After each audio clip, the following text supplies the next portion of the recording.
here we go. Let's go with Noah first.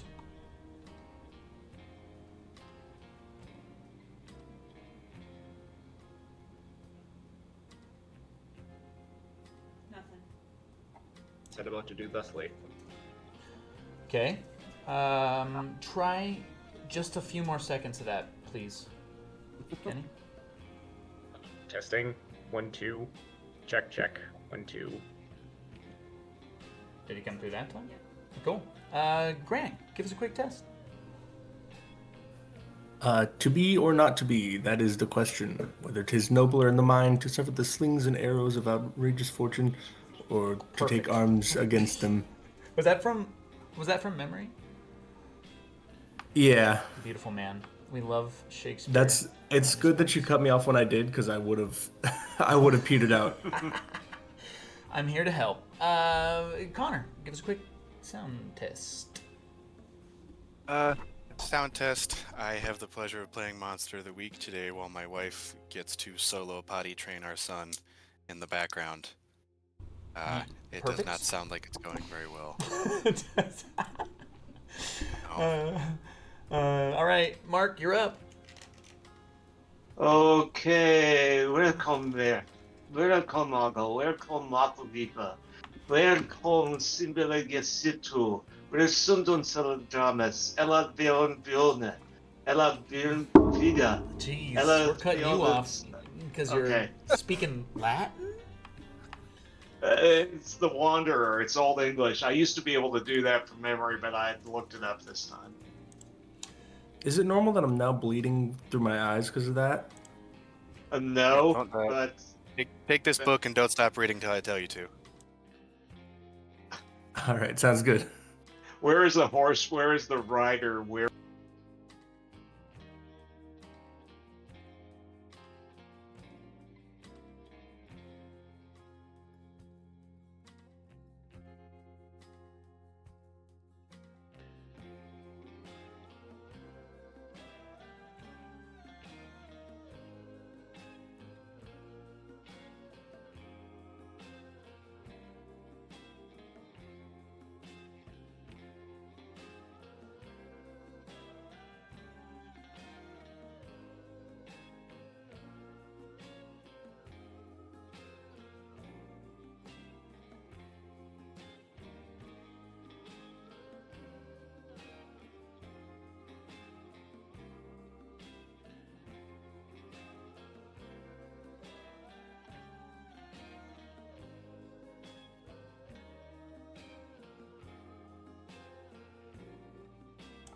Okay, how about now?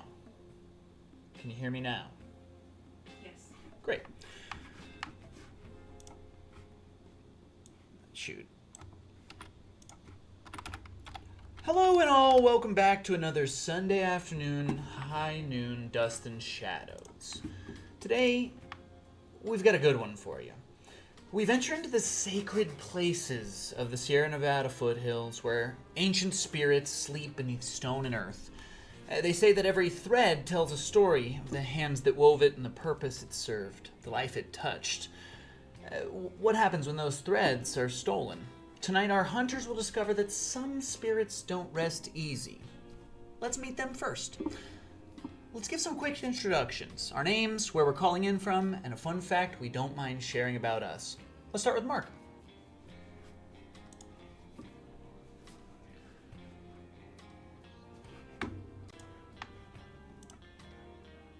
No, can't hear. Use a manual push lawnmower.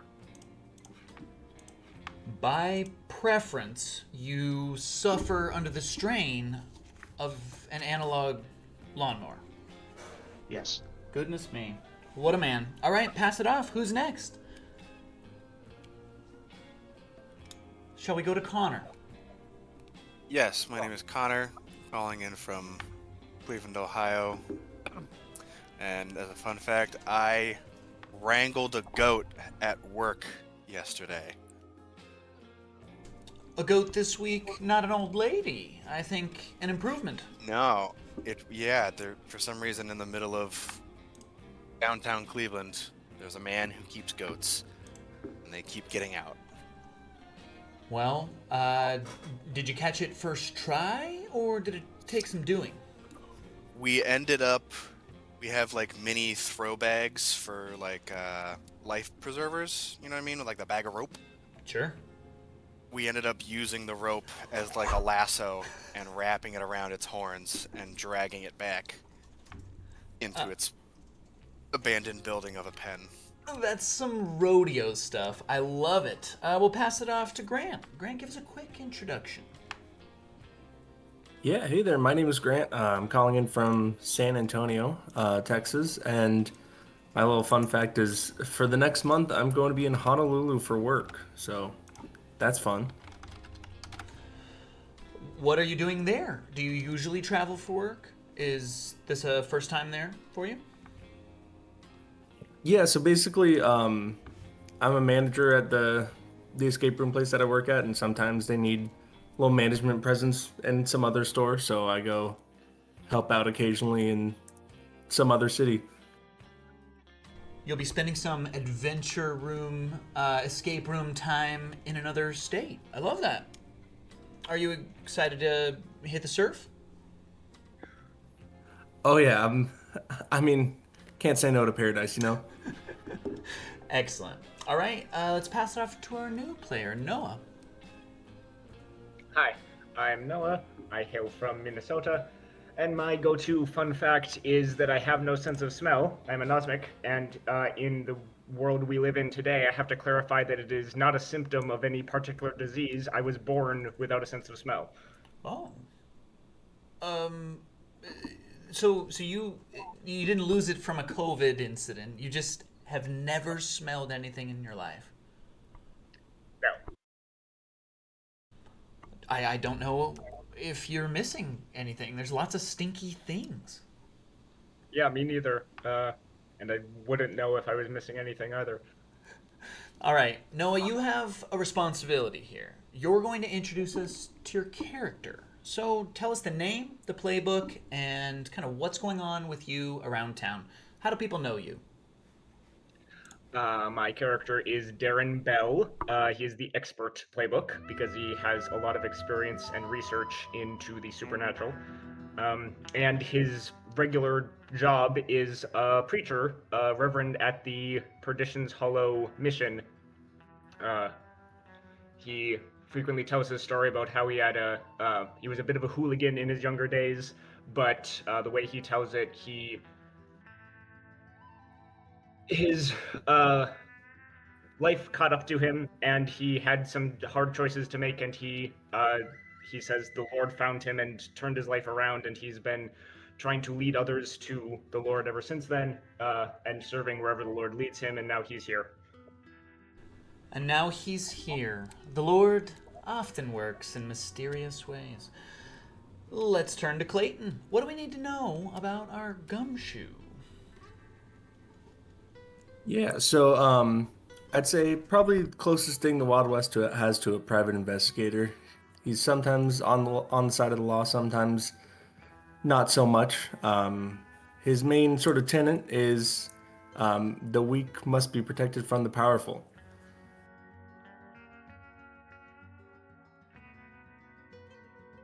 A gumshoe has a code, a system that they have to live by to be able to use the rest of their abilities. Our gumshoe's protection of the weak tends to have a lot of different use cases in the Wild West. Let's turn to Peter, a brand new hunter to the table. Connor, what do we need to know? Peter Donovan is a U.S. Marshal who found out about the existence of the supernatural after stumbling upon a nest of vampires during a fugitive apprehension. Hand wavy. I also took. He's cool under pressure and can shoot, and I took Trust Your Gut as the alternative weird move because he don't know nothing about that magic. And I'll admit, his weird is not necessarily his strong suit. Nope. His agency, so officially the U.S. Marshals, it's kind of an offshoot, is well armed and has recognized authority, but cryptic missions and a take no prisoners policy. We see a very hard barrel of a gun sort of man. Mark, tell us what we need to know about Alvin. Alvin is a rather small man, typically very neatly dressed, although his clothing is starting to look a little bit threadbare. He's known around Perdition's Crossing because he has worked for various people, often keeping their books, doing their correspondence. He's probably best known for a number of people because he's a card dealer and deals poker as well as faro. And some probably have figured out that strange things tend to happen to those who are around Alvin for any period of time, if those can be strange good things or strange bad things. Wonderful. Our four characters put together, we need to connect them. The histories that make roleplay easy and smooth. So, for our hunters, go ahead and flip those pages over, look at the backsides, and find a way to connect your characters to each other. But you can't do that without some sense of where we are. So let me introduce you to my character. We play in the town of Perdition's Crossing. Tiny little frontier outpost once that had a general store and a place to rest your heels as you prepared yourself for the journey through the mountains to California. This town, settled into the Great Basin, has a few major landmarks. We can see a 2-story bank, the tallest building in town, its windows barred and its door and vault open. No one robs this place, though, because the person who lurks behind the bars is large and unseemly. They may have even put the bars on to keep him in, rather than robbers out. We can see a saloon. The locals call it the Bitch's Brew. We have distillery equipment on the outside, kegs stacked tall on the inside, and a warm hearth when it's needed. Otherwise, there's always a few people drinking, and a tough bartender to throw them out, if need be. Across the way, we have a general store, and the general store's crenellations show how well prepared it is for the type of things Perdition's Crossing often sees. Hardships, monsters, supernatural, in a way that just seems to need a little extra gunpowder at times. So the crenellations are for business, and the sides of this building are well enforced. And lastly, we can see the sheriff's office. There, you can usually find Sheriff Tom Bradley in the hammock in the cell. But his desk is scattered with work, missives, telegraphs, wanted posters, and on the wall hangs an old Civil War rifle, the likes of which probably hasn't fired in some time. But Tom's proud. As we turn back to our hunters, how are you connected? Is there anything that's jumping right off the page? Yeah, I have one. Bring it on. So it says you were friends back in training before the agency recruited you.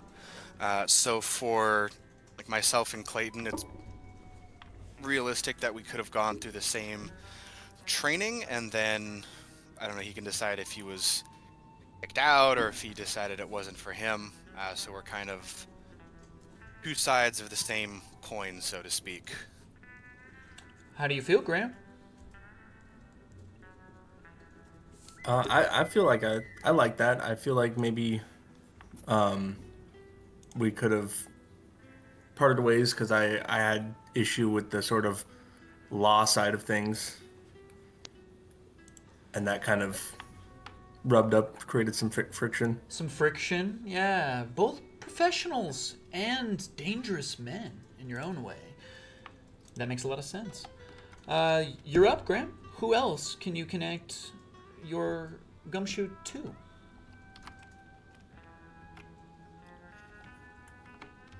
Yeah, well,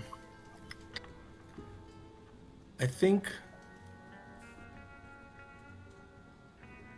maybe maybe Alvin could remind me of a former partner who was mysteriously murdered.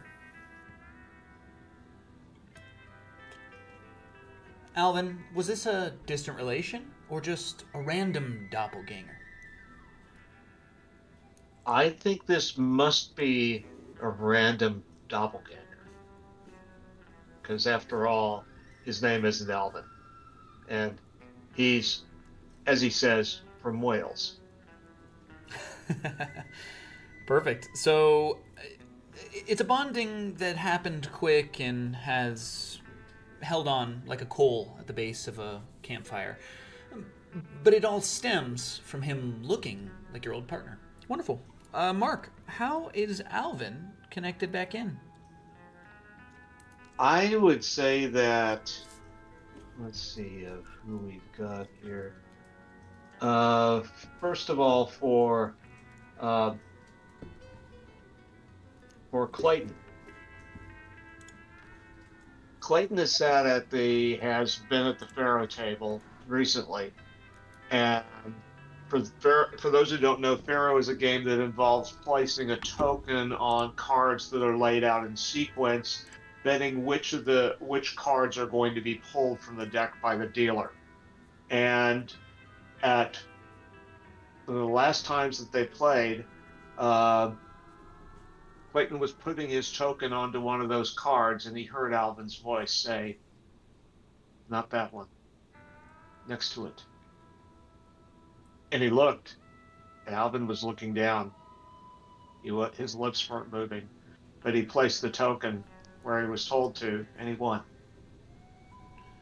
So Clayton has seen your powers in action. I love it.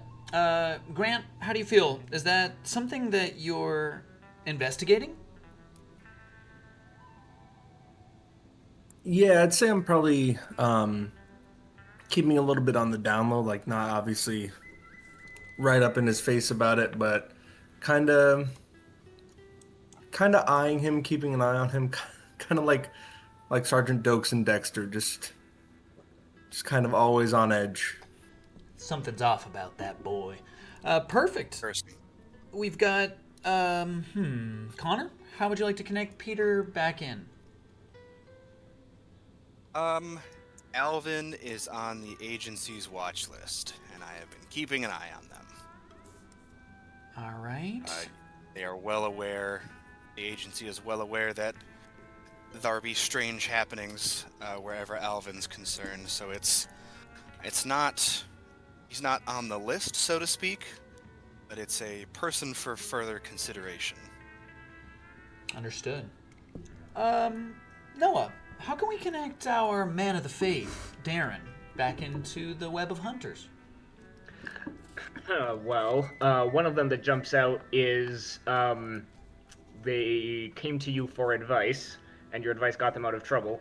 That is definitely something Darren does, especially he has a move specifically for that, for giving other hunters advice. And then they get a bonus, and I get a bonus. It's a whole fun thing. Because yeah, I mean, I'm the guy with the wisdom and guidance from a well-respected source of wisdom and guidance. So I'm going to do something unconventional here. You are connected to all the hunters that way. How do you feel? Heck yeah. I mean, yeah, that could work. I was also thinking if I had any previous experience with Peter Donovan, I also have one that says they helped get a singular item that is now part of my haven. Maybe there was a specific book of a very old book of lore and references that I decided that I needed to complete my collection, to fill a hole in the history that I was forming of probably the history of Perdition's Crossing. And I needed someone with connections and resources to help me track that down. Connor, how do you feel feel? like Did that go Yeah. well? Yeah, I have to piggyback off that. You met on mission and worked together unofficially and successfully, so I think we worked together unofficially, and it was likely one of my tasks to acquire the book, but, Sure. I just couldn't remember where I placed it. And it found its way into Darren's library. Darren's library and some advice to the other hunters. Alvin, Clayton, does going to the Man of Faith for a bit of advice on times sound like a good connection to you? Oh yeah, I love that. Perfect. Alvin has done it once, very early on. To all appearances, at this point, however, Alvin ignores and avoids.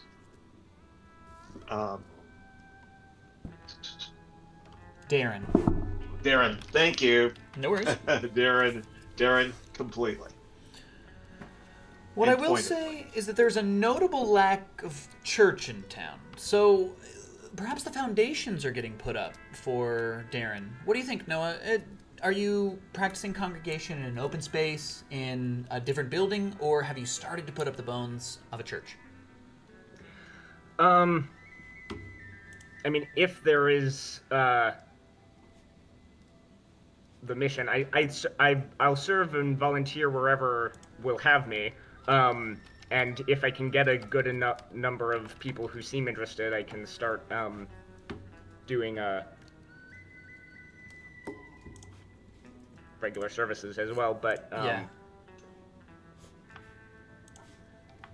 Beautiful. In that case, what we know is that it was destroyed. Right? The town has gone through a lot of iterations.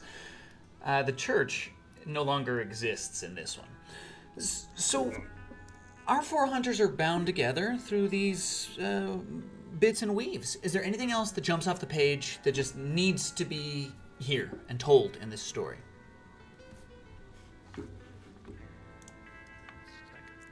Then let's get started.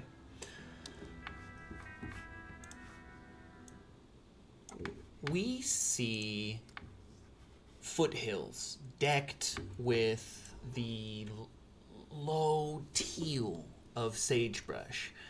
The light brown that grows in tufts and shrubs coats rocks all over the hills. Panning up and over this relatively barren landscape, we can see that there is a small encampment, maybe a little less than a mile away from town.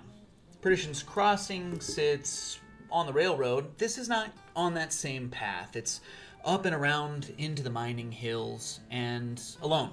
There's not much around it. It isn't a camp or an infrastructure. It's temporary. And we can see a small crowd of people gathering around a man with thick glasses, kind of a nice but messy bedhead, and he almost looks like the main character from Atlantis. We see Anderson. He's been a figure in town the last few days, so you know him. And he's raising up something. You can't quite tell what it is from the back of the crowd.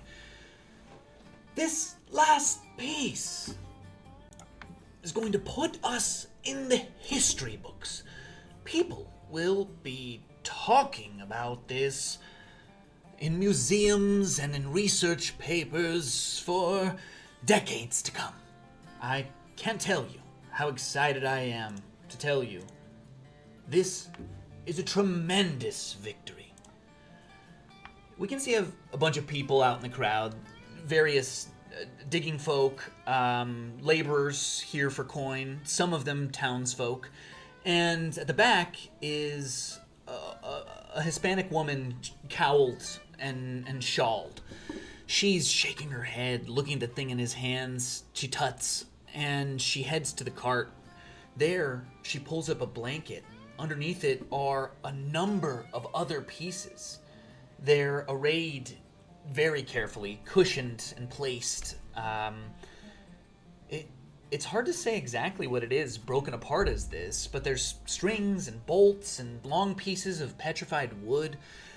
She snags one, puts the blanket back down, and we see her as she heads towards a tent on the edge of camp. the speech behind them kind of disperses, and we watch as Anderson, shaking hands, smiling, walks through the camp, and then he steps into the tent as well, and not a minute and a half later, we hear the two of them arguing so loudly and fiercely that the people of the camp look at the tent in askance. We can see moments of this go by as the people go back to their business, and then the woman charges out and into the desert. The day is setting, a dangerous choice. She hesitates not at all. And as she heads, we can see as we pan back up, Perdition's Crossing, a few hills and less than a mile away. Our adventure starts in town, and it is the dawning of the next morning. We can see someone in the general store. Who's there?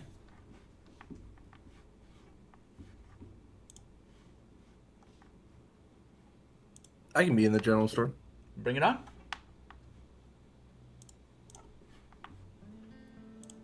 We see you standing in the shelves, sacks, crates, all manner of goods for sale. The space is run by an elderly woman named Ethel. She's not ancient, but she's old. She should be retiring in this day and age. What are you here to buy? Will you describe your character and what you're doing? Yeah, so Clayton Callaway is the gumshoe. He wears generally kind of plain clothes. He doesn't like to stand out. He's maybe got like kind of an understated suit and maybe a hat on, and he's got a bit of a world-weary face. He's just kind of looking around, searching around. He's looking for some polish and oil for his revolver. A couple of bottles have the image of a pistol and the instructions kind of written about, and you pick one up, a rag in hand, kind of shake the bottle, pop it, give it a smell. Ethel handles a transaction up at the front counter, and she looks at you, goes, Clayton, you looking to keep your guns clean? I've got a couple of new things in the back. They've just come with this new oil that really helps the metal shine. Yeah, I reckon I'll take a look. Sheriff's been using it, he says his gunfire's good. Killing bottles, something fierce. She hands a new bottle. It's a little smaller, different label, unfamiliar to you. And we can see as she sets it down, she pops the cork. Please. And puts out her hand for your gun. I'll offer it. She takes care of it with the ready hand of someone who's done this their whole life long. She polishes just bits, takes it all apart.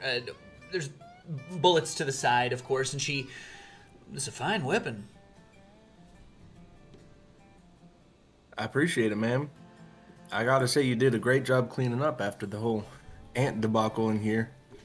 Yeah, the back room won't be the same for a while, but it's easy to stack things back there, and the tunnels have given us a really nice distribution system for when it's too hot outside. So, gotta look a blessing in the eye.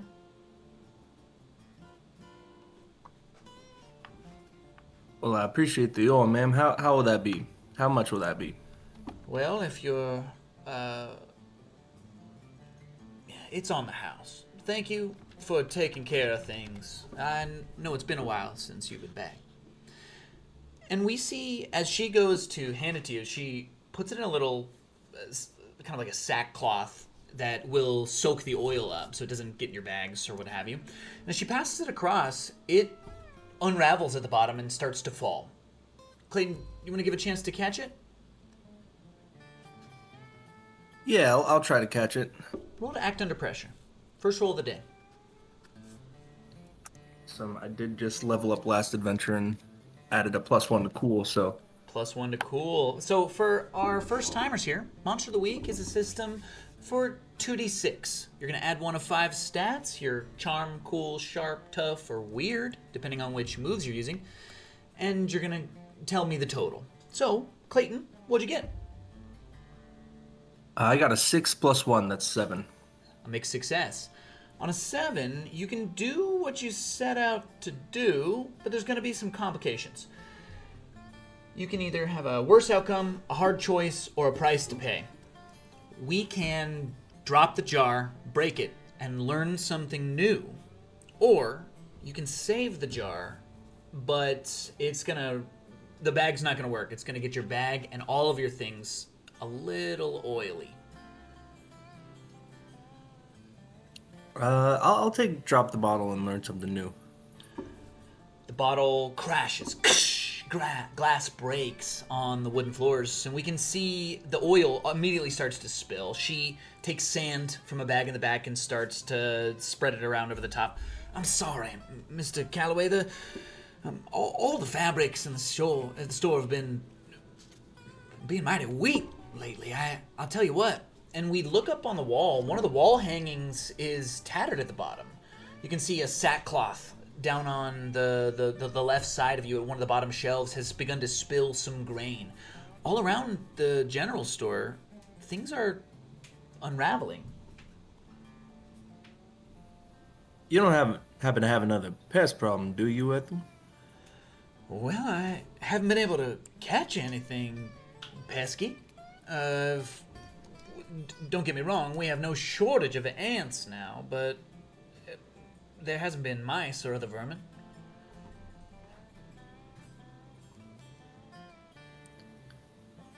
And when did you say this all started?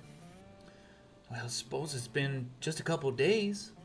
I figured it was the last shipment of wove that came in. The sackcloth for all of these things that I sell in bulk usually comes in real strong.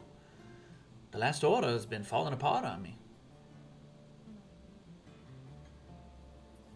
Your supplier stiffed you, huh? Might have been. She taps the counter, passes you a new jar, wraps it in a rag, and kind of like says, "Be careful with this one. Hand on the bottom." Clayton, any last moments in this scene before we turn to another hunter? Yeah. Miss Ethel, where do you get your fabric from normally?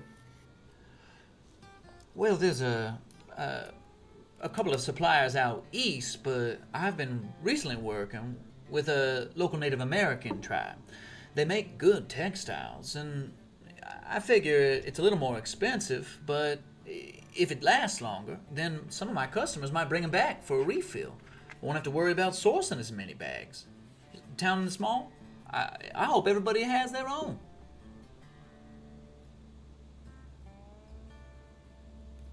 Well, I do appreciate the info, ma'am. I'll let you be.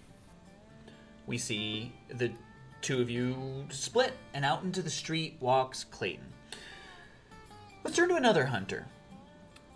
There's someone at the bank today. Early morning, taking care of a little bit of business. Who might be depositing coin?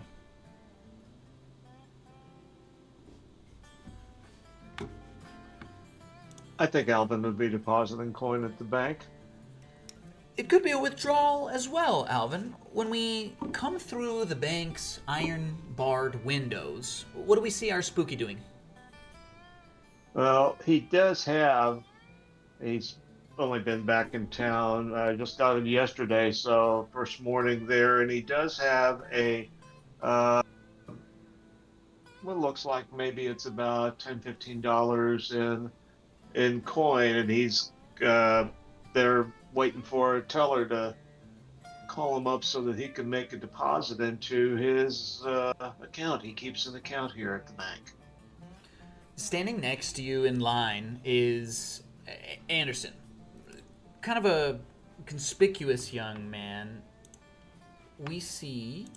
Ooh, that's Sheriff. We see, in a nice, fine, Eastern tailored suit, we can see Anderson sort of looking nervously at the door. He's clearly anxious to get to next in line, and as he kind of taps on your shoulder, he says, "Sir, I'm desperately in a hurry. Is there any chance I could go first? Are you in a rush?"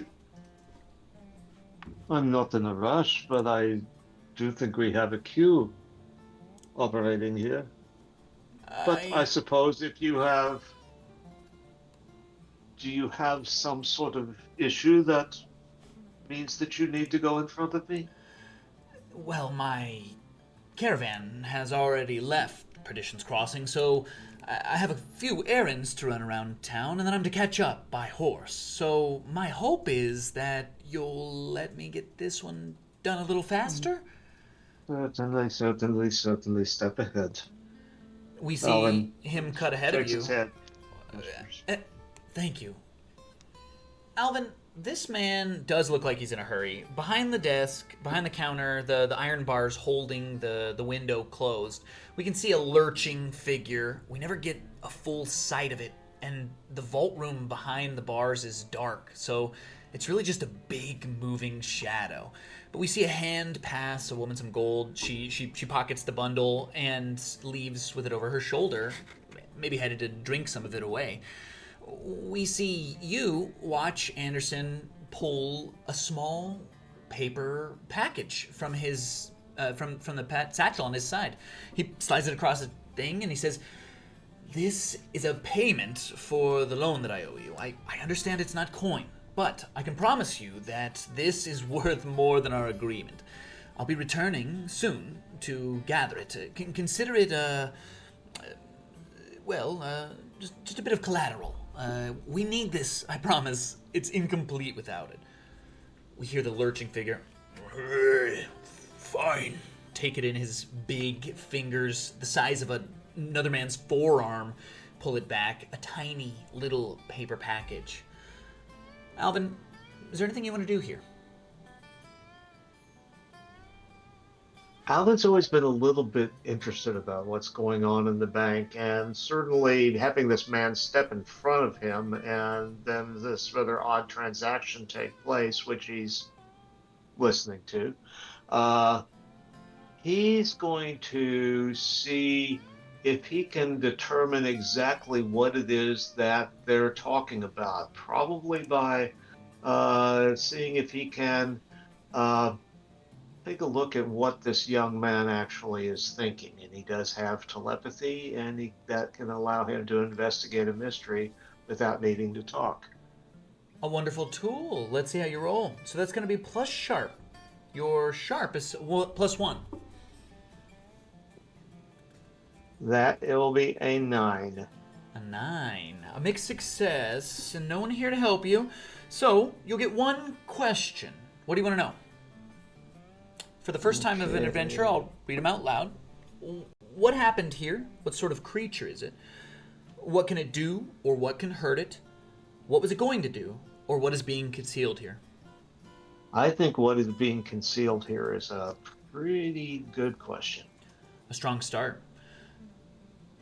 Anderson is exchanging something of value for what he and the banker both agree is a large loan term. A large value loaned to the man to do something around town. He's been up in the foothills for about a week and a half, maybe longer, and he hired a lot of men to do it. But it's not abundantly clear what they've done. You gather that it's been successful, and that the man is bartering for his debts.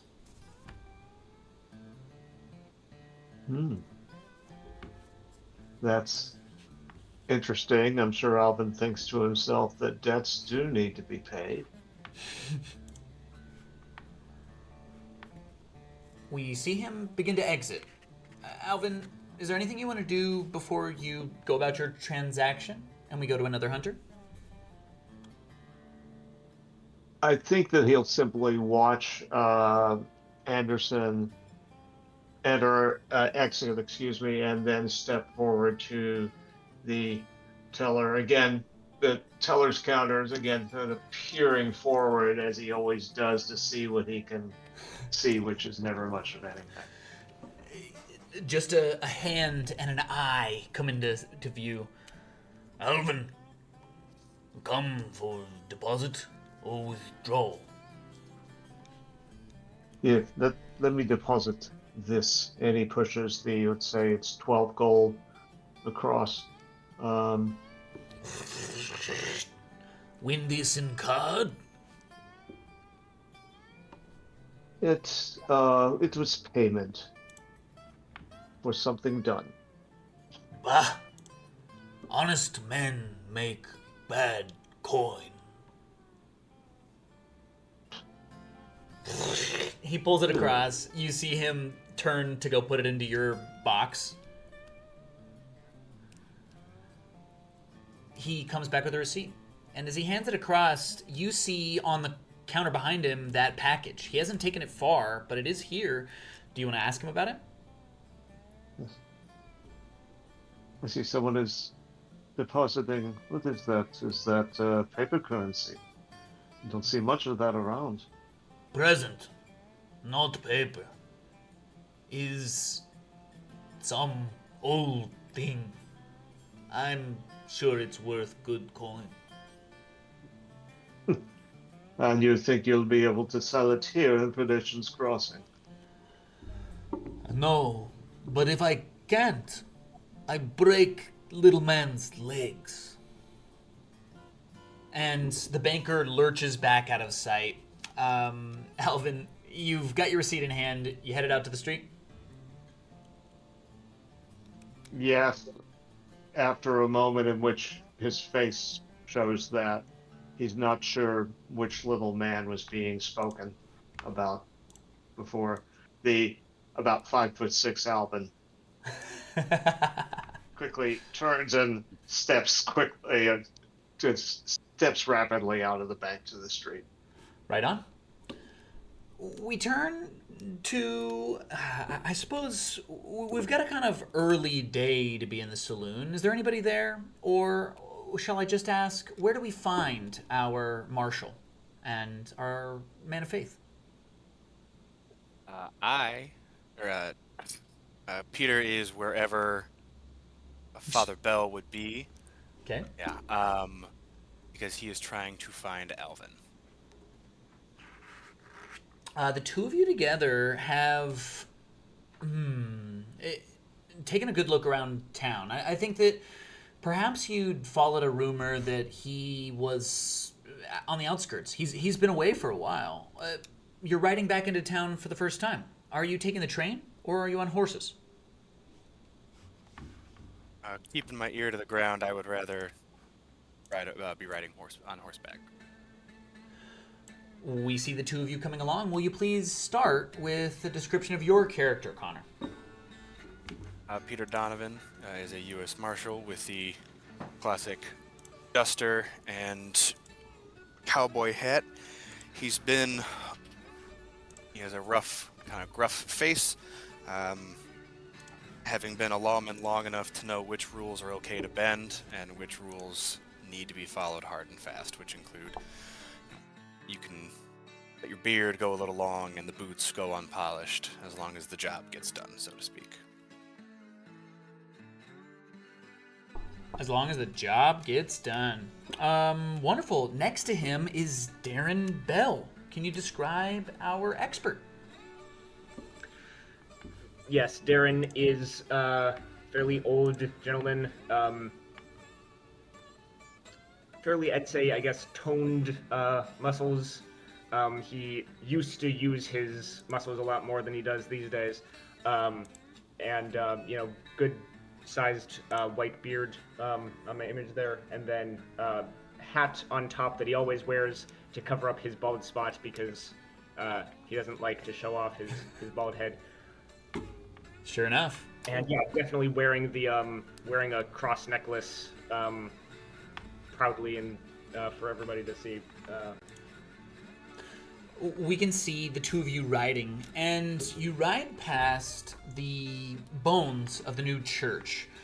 Darren, your domain, and a place that you will likely do some, if not all, the preaching. There's, traveling man of faith, so you might not have the full responsibility. But as the building goes up, you can't help but feel like it's partially yours. As we go by, what do we hear the two of you talking about? Long hours together hunting after another man.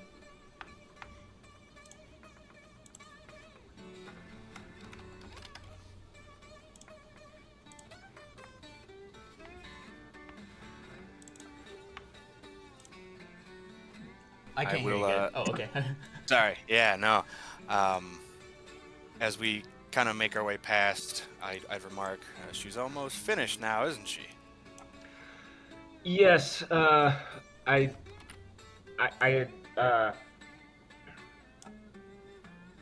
I put up the sort of central area quicker and quick and dirty, as they say, because I just need a place. The church is not the building, the church is the people, but it's still nice to have a central place that people know where to meet other people, and and me to if they're looking for leadership, I'm the one who they tend to look to. So I need a place to, counsel people and also hold all my books, as you know well. And I'm also working on setting up a space with some medical supplies. I figure I can. I get the feeling that everyone may want the more prefer the more practical side of what the church and I can provide before they come to me for wisdom and guidance. So I'm trying to provide sort of a free healthcare.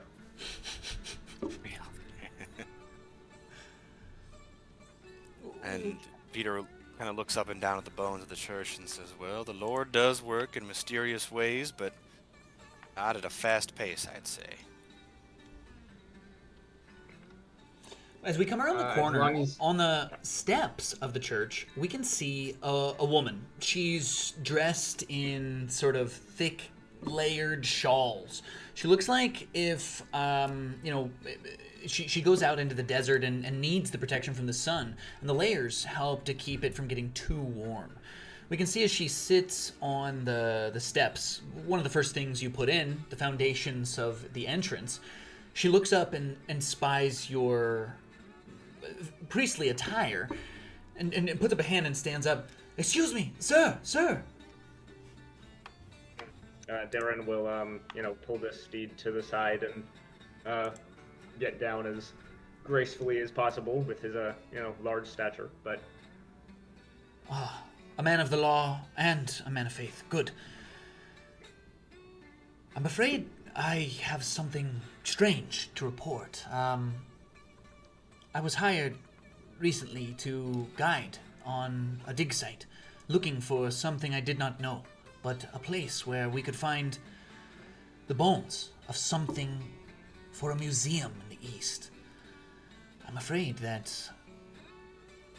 we took the last piece out of the earth, and I don't feel like it's right anymore. Something is happening.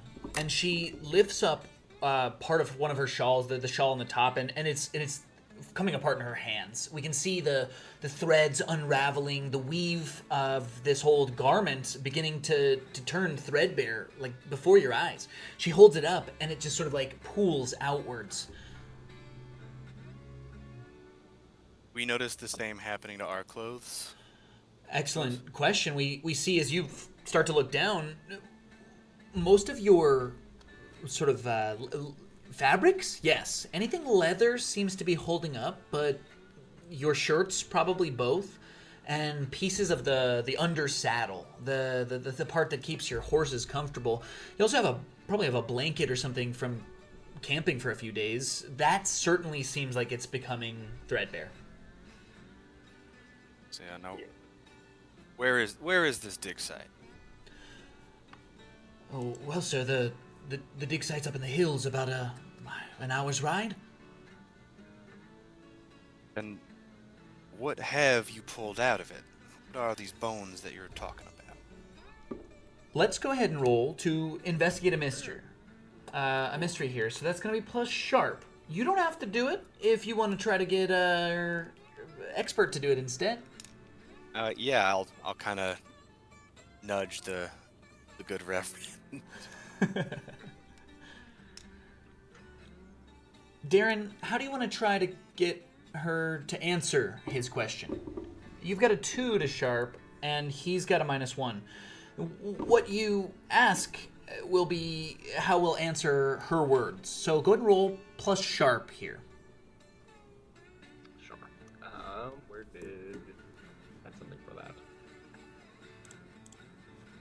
Just a moment. No worries. If you need the dice roller, it works great for players. We had 3 12s in a row the last time they rolled it. Yes, I got an 11. 11 is sharp. On an investigate a mystery, that'll give you 2 questions. Hold 2. The questions are, do you have them in front of you? No, I didn't think about that. No worries. They're in the stream chat if you need it on Discord. What happened here? What sort of creature is it? What can it do? What can hurt it? Where did it go? What was it going to do? Or what is being concealed here?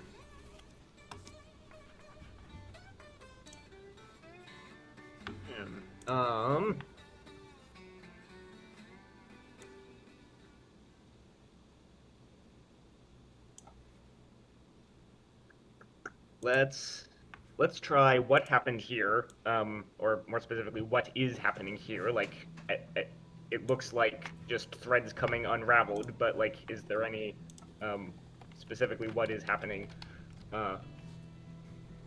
Great question. Great place to start. You can sense that this is a phenomenon of sorts. There's something unusual about this. This isn't the type of thing that happens on a daily basis. Your clothes are fine make, and to feel them unravel is to lose faith in the companies that you purchased them from. In the West, your clothes have to last you for years, and your shirt is falling apart on your body. There's something unnatural in works here. And I imagine that means like I'm not feeling any particular like wind or a rise in heat or anything like that. It just seems to be just the threads coming out. Great question. You do feel just the slightest tug as you bring your attention to it. You can feel as one of the threads of the edge of your sleeve floats off and seems to almost catch a breeze towards town. You don't feel any air that should be blowing it that way. It's being drawn there.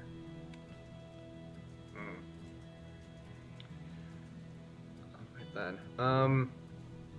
I guess Darren will ask, have you noticed anything else apart from this? And he'll also ask from the questions, what can it do?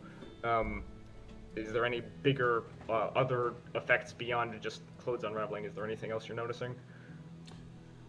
We see her holding something in her palms. Something that she doesn't seem to want you to see. And then as she kind of looks at you as you ask that, unfolds her palms and she says, I'm not sure what this is, but... And she holds up what looks to be like a little doll made out of the threads. A big round head, crocheted or woven, and its shape is like that of a little humanoid, tiny arms and legs. Even as you watch, it seems to grow, like someone is adding rubber bands to the outside of the rubber band ball. Its head is gathering the threads that are coming off of your garments. Kosa turns to you both and says, I'm not sure. I'm sorry. I don't know what they took out, but I know that since they did, things like this have been happening. I'm not sure if it's a spirit at work, but it's beautiful. I would like to try to use my weird move, and I'm going to consult my gut. Trust your gut. Wonderful. When you consult your instincts about what to do next, roll plus weird. Ooh, give those dice a spin. Not super weird, but let's see. That's a 9. A 9 is a mixed success. Yes. On a 7 or 9, I'll tell you the general direction to go. In this case, I'm going to give you choices. You can tell, based on what Darren just saw, if he points it out, that there are threads being pulled off your clothes towards town. So that's certainly one direction.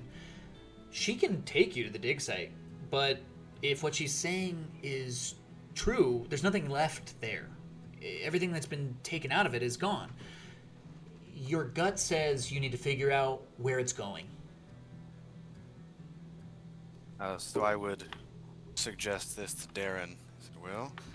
Any clues as good as the other one.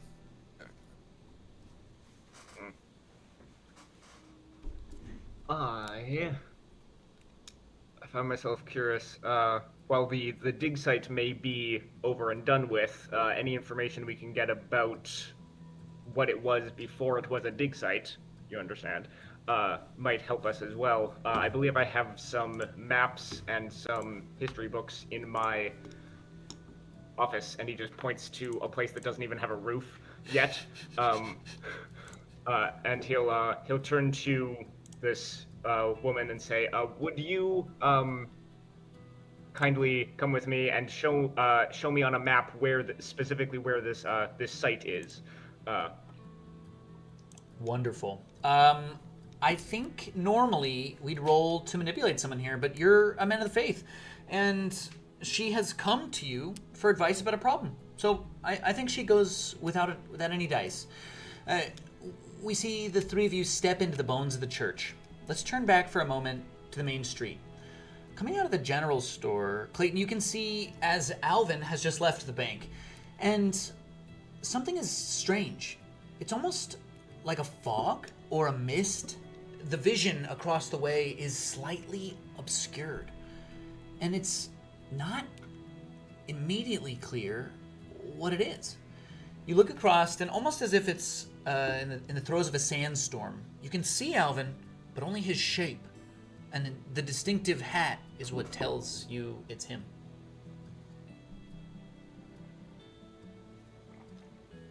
Hold on now, Alvin. Alvin turns, looks the direction that the voice is calling. What does he see? Alvin, you do not have the sight. Is that correct?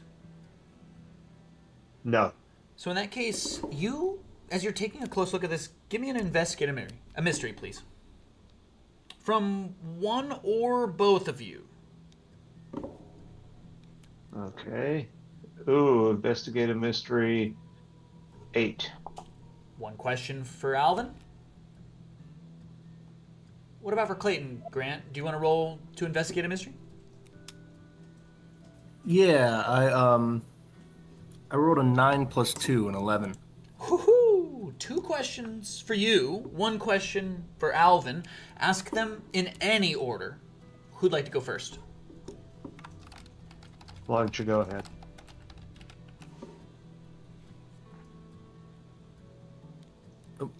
Yeah, I'm just trying to find the You can get them in questions again. the chat stream, or they're in the reference documents sent through a Google link. I can send them again. But for now, what happened here? What sort of creature is it? What can it do? What can hurt it? Where did it go? What was it going to do?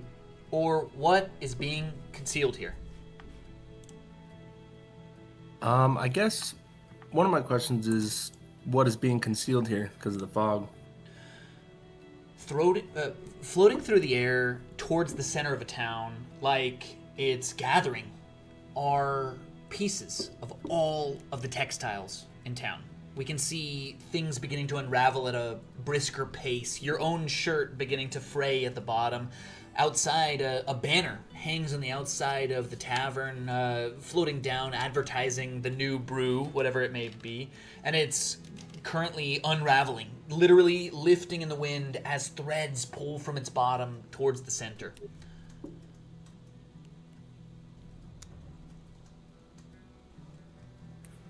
And then, I guess, what sort of creature is it? That's applicable here? That's applicable. We can see... Looking in towards the center of... most of the people around you aren't seeing what you're seeing. They're walking through this. You can see them kind of like maybe holding their hands up like they're trying to get through a sandstorm. They don't really know what's going on. You can see these threads. And as they circle up and into the center of town, you can also see that they're coalescing. Little knots are gathering in places that block these threads' passage. Against fence posts, little balls will crumble. And as you're watching, one of them starts to almost move on its own. Its shape beginning to take form. It pops little arms out, and then it sort of like settles to the ground. And you see this little creature made out of thread. It kind of like looks around with little button eyes, and then it skitters off towards the general store. You and Alvin both see this. Alvin, you have one more question. Alvin, both seeing this, and as he's raised a hand in greeting to hearing the voice call, knowing it's Clayton, is watching the puff of his own shirt fray completely. So his question, he's thinking is, what can it do? I mean, are we all going to be standing naked in the middle of town, or what else is happening? Great question. One, whatever is coalescing at the center of town is a phenomenon for now. It doesn't look like it is a creature. It looks like something is gathering and creatures are forming, but for now, it doesn't look like it has any threatening shape.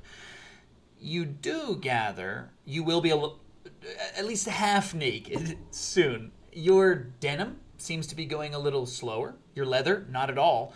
But pieces of your outfit are unraveling and fraying. You'll be topless if you don't figure out something to do here. I'd say that he sort of quickly, hand holding his hat to his head, that hat being felt, so I suppose it's probably on its way out as well. Hurries across to Clayton and says, Are you seeing what I'm seeing here? It looks that we're starting to become a bit threadbare.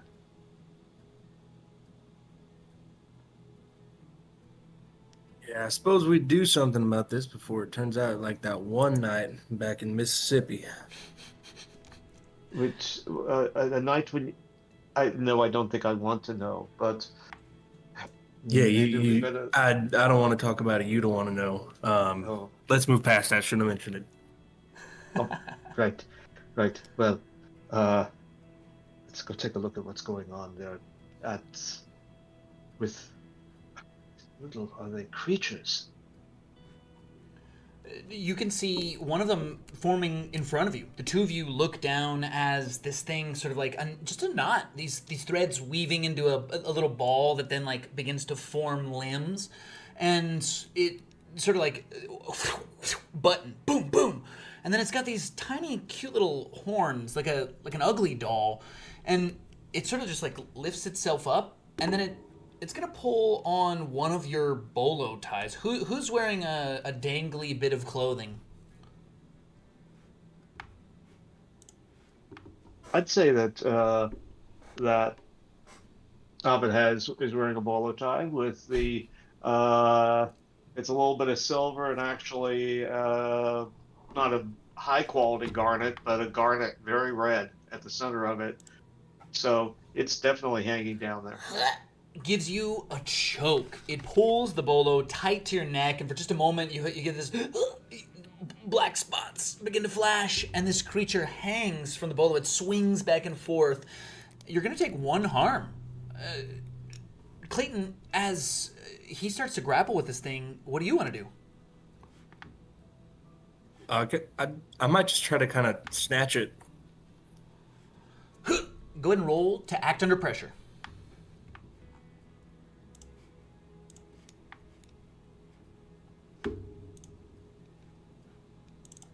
That's going to be that's a 9 cool. plus 1, a 10.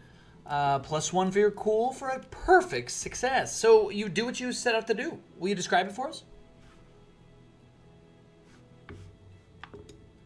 Yeah, so it's sort of grabbing onto his bolo tie.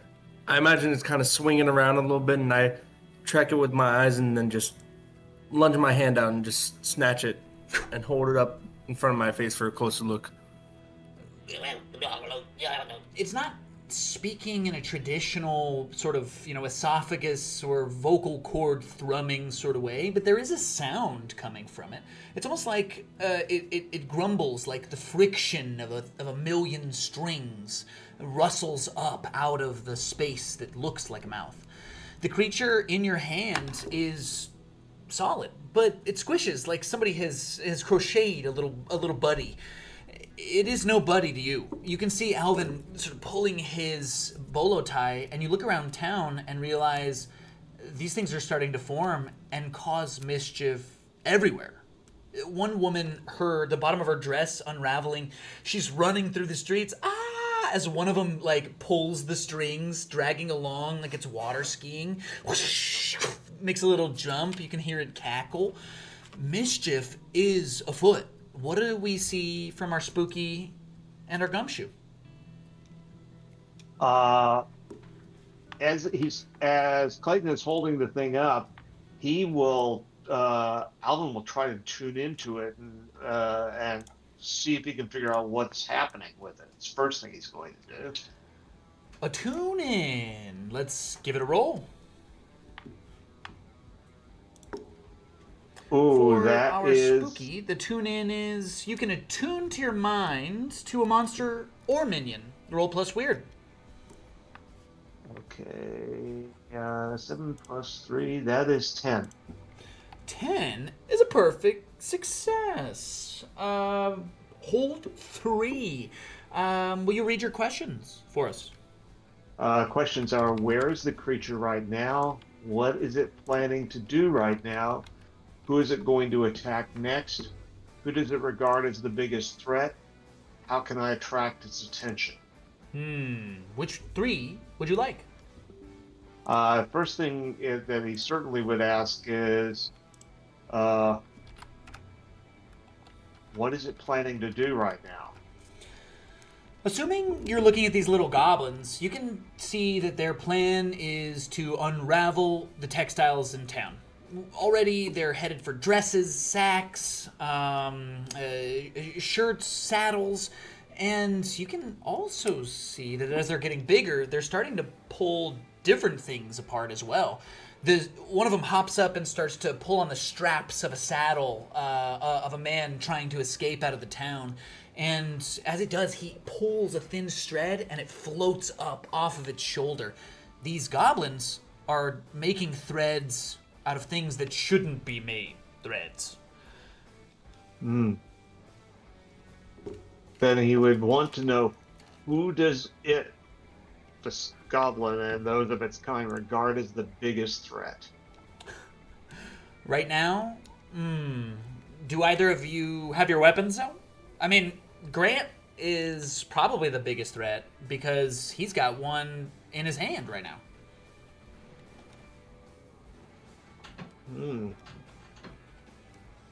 Okay. Let's see, one other question. Alan's looking at this thing and he's thinking, where's the creature right now? Because there are these little things. Is there a big thing someplace else? I'll give you a choice here. You can have some semblance of knowledge about where all the goblins are. As minions, you can tune into them and sort of get a good sense of where they all are. Or you can begin to feel for the bigger monster. That sounds like what you want to do, but I just want to double check here. Yeah, he wants to feel for the bigger monsters. Something bigger must have caused this.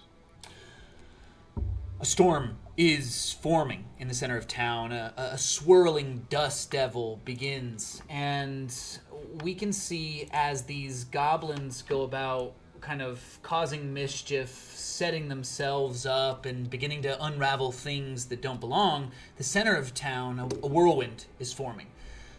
Threads are beginning to twist and cyclone, and above town, like a cloud, hovering in the space about 30 feet up, we can see a whole slew of multicolored threads.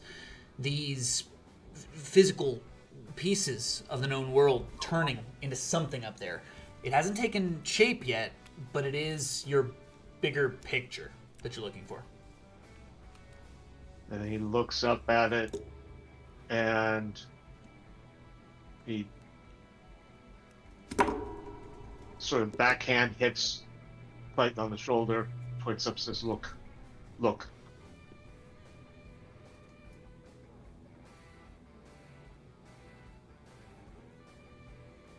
Clayton, you certainly see it as well. You can see as you take a keen look at it, up in the sky is a coalescing cloud of threads.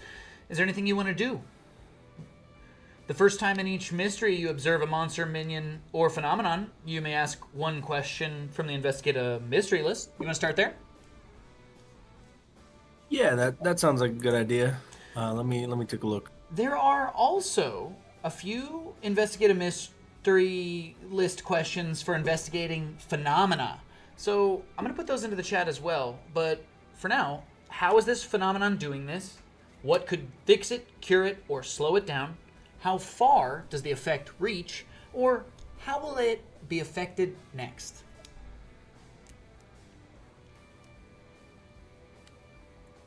I guess I can say, how can I fix it, cure it, or slow it down? Wonderful. Kind of for our last moment of your scenes, you can see that these goblins are beginning to unravel things like the leather of the saddles. One of them is starting to try to pull at the wood that holds up one of the buildings, making splinters into threads that float up. Killing these little goblins is the only way to slow it down. What do you say to Alvin as your last act before we turn back to the riders?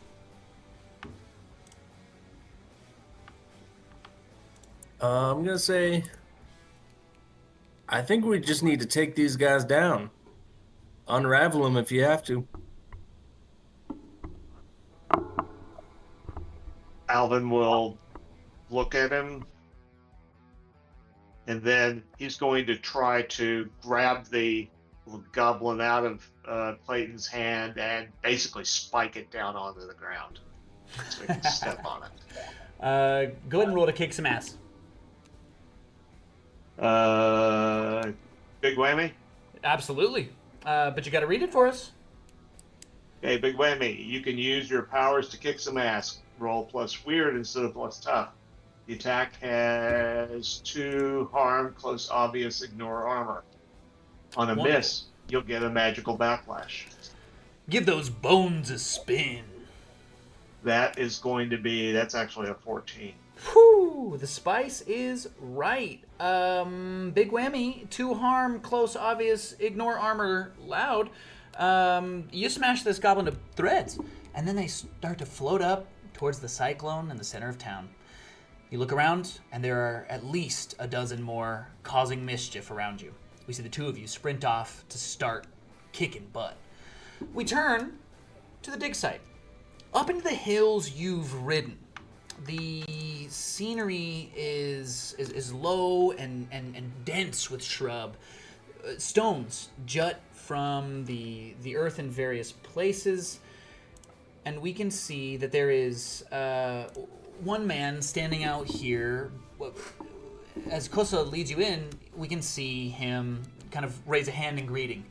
He's dressed in really fine garb. His suit is immaculate, but he has notes of an indigenous attire.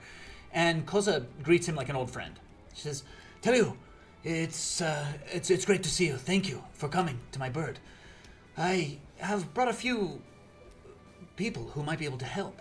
And Tellyhu puts out his hand to shake it. He says, "I am a member of the local Washoe tribe. I've come here to see what damage has been done. Who are you? Who do I have the pleasure of speaking to?" Hello, I'm Darren Bell, Father Darren Bell from the Perdition's Hollow Church. Marshall Donovan, and I'd like to see, are his garments falling apart? Oh yeah. it does seem to be slower, and you can see that it's just the edges. Yours, as you've gotten further from town, have frayed less. It seems to be that the epicenter was Perdition's Crossing, and the further away you are, the slower it goes. I feel like at this point, myself and the Reverend are basically Porky Pig in it, where we have our shirt and our pants are gone.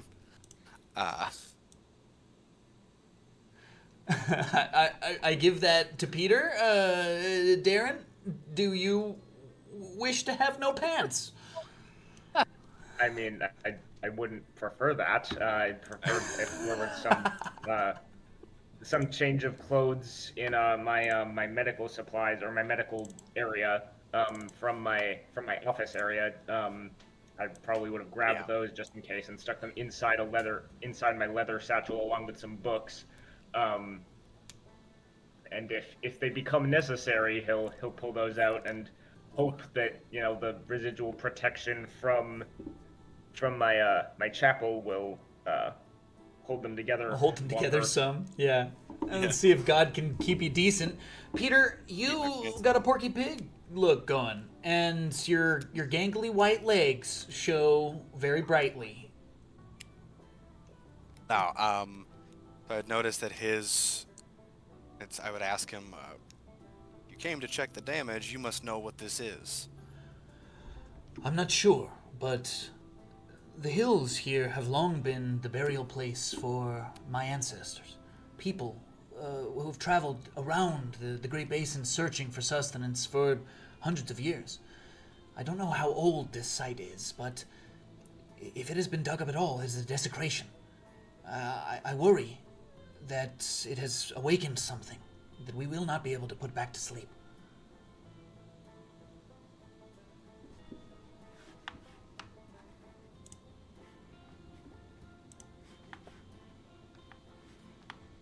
Well,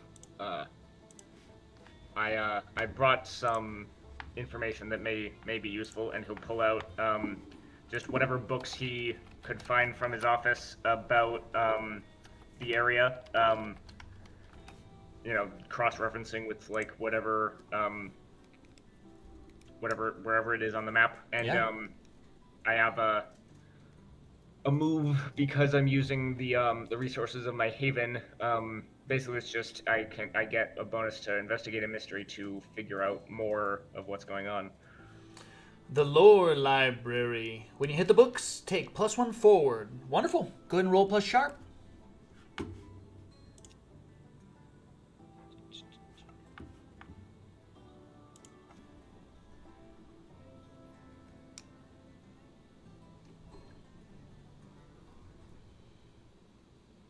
What'd you get? We see Darren start to look around. You get off the horse. You start to investigate the area close by. You lay out a couple of maps, books on a crate left behind. What did you roll? Still makes sense. Ooh, a miss? Yeah. Our first one. I would like to help out. Wonderful. You're gonna roll plus cool. Yes. So How do you help? let's see. Will you describe it for us? I imagine he's spreading out all these books, and my eyes, a map catches my eye, and I just kind of pick it up, and it's upside down, and I turn it the other way, and I believe I get +1 because I'm acting on the gut instinct to investigate this place. Wonderful. So you're gonna roll plus cool, which is 2, +1 for 3. Give those dice a spin. Oh, that's a 14. Sheesh! That is a perfect success. On a help out, that gives +1 to the roll. No experience for you, Darren. You get 1 question instead. All right. I think if I only get 1 question, it would be what. Let me double check this. What happened here? What sort of creature is it? What can it do? What can hurt it? Where did it go? What is being concealed here? Or what was it going to do? Yeah, I think the thing that makes most sense is what is or was being concealed here that has just been released when somebody dug too deep where they weren't supposed to. Wonderful. We can see down in the dig site an impression of something. The pieces scattered and broken and put back together. It's unclear exactly, but it looks almost like a harp or something with a number of strings all parallel together. You can see the imprint of those buried and kept and preserved. They've obviously didn't get the strings out themselves, but this shape, the pieces of it, your keen eye tells you it might be a loom. What clothes are made with at this time, or even ancient version of the same, something that wove threads together to make fabrics. And he'll look at that and like try to look that up in his books about whatever was in this area throughout back in history. Your books tell little of the local cryptids, the spirits or the stories of the native peoples here. At this time, it would have been hard to find such a thing except from a primary source. And as you look through the pages, you find, nothing of particular note about this monster. So you look up and see Telihu. He's kneeling by this. You can see he's very emotional, and he's just kind of looking around the camp in disgust. Who would desecrate such a site? He seems to be saying with every action and with every look on his face. Peter, do you want to try to ask him? Ask him who would desecrate such a site? Or any information you may be trying to find. I'll say, I would look at a woman whose name escapes me. Kosa. Kosa, and I would say, whose dig was this? Well, Anderson Gallaway's, he's a museum man, a scientist or archaeologist from the East. He came and paid good gold. I really thought it was just work until what he took out of the soil made me feel that way. I would suggest to Darren and say, now we have a name, moved on from clues, and I suggest we track down this Anderson fella. Telihu looks at you both and says, I will come. I fear that this is in many pieces, and it must be returned to its site.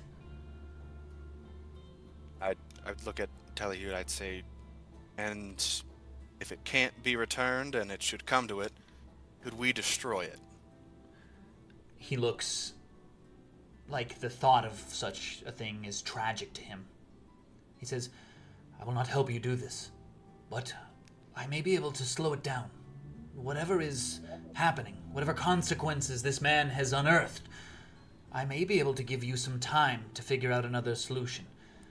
If it comes to killing the creature, I will play no part.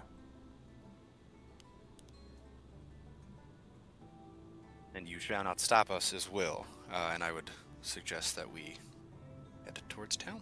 Wonderful. With Telihu pulls Kosa up onto his horse, and you go back to where you've, tied yours, and the three horses ride into town. It is chaos in the streets of Perdition's Crossing. We've got some descriptions coming for sure. Paint us a vignette of you kicking some butt. Let's start with Alvin. I think that after basically booting the one that went down on the ground, he's running around and he's first tried just swatting at the one that is unraveling the wood from the side of the probably the side of the saloon, but there's a lot of these things around. They're all over the place. They're very active, and so sometimes you just got to do what you got to do. And he pulls his 38 and takes a shot at one that is swinging from the now remnants of the banner advertising the new brew above the saloon. Wow. Shots. We see them go straight through the belly of these things. They lurch back and forth and then tumble off the edge of the roof. We see as stumbling from the edge at the sound of gunfire is Sheriff Tom Bradley. He comes out with his rifle. He's like, "What's going on?" He looks like he's just been napping. What do we say to the sheriff as he sees the two of you with your guns out in Main Street? Shoot them, you useless son of a dog. Alan points at the one that's directly above the sheriff as he goes running off after another one. You hear squeals and shots. Paint us a vignette. What do we see on the other side of things, Grant? I'm definitely trying to shoot as many of them as possible. I've also drawn my 38. But also I'm gonna try to see if I can find Philip Overton, the mystical man from my last adventure that I kind of owed a debt to me. Wonderful. Overton, we see as you go ahead and roll to act under pressure here. Let's see if you can find him.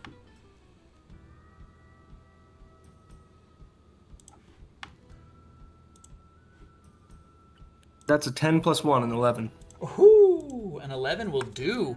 We see Philip Overton. He's drinking at the bar. The saloon is an absolute mess, and we can see that the bartender, an enormous African-American man, is just sort of like swatting these things flat with his palms. We see across the way a pair of poker players are kind of corralling one of them in the center, and Overton's sort of just got his back to the bar with a drink in his hand, laughing at it all. He sees you come in, gives you a nod. What do you want to do here? Mr. Overton, you wouldn't happen to know anything about what's going on out there now, would you?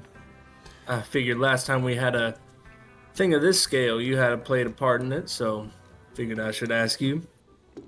No. This is crazy. I've got nothing to do. The way I see it, Cornelius was bragging earlier, the mayor, speaking on how he might have just got one over on old Anderson. I think if there's anyone who's at play here, it's likely them. Well, either way, I feel like your debt to this town is not quite fulfilled yet, so is there anything you can do to help us out here? I don't think you need to manipulate someone here. We found him, and he owes you a debt. He gets to his feet, readies his hands on his sides, kind of quaffs the drink, and then we see as he slams the glass down, right away, let's get on it. And as you head back out, we now have some allies at work. The sheriff's gun fires at thread goblins causing mischief. We see Overton on your side as well. The four of you watch as 3 horses, 4 riders ride into town. And now you can all see, even to the naked eye, as a swirling tornado, a cyclone of threads is beginning to form in town. I would say, as our hunters come together at last, the gunshots for just a moment stilling, what do we say? What do we do?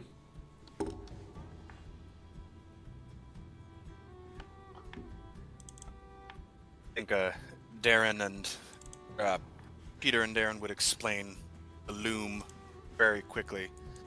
And I'd like to get a read on this situation to size everything up, so to speak. Which is the Great. one thing I'm good at.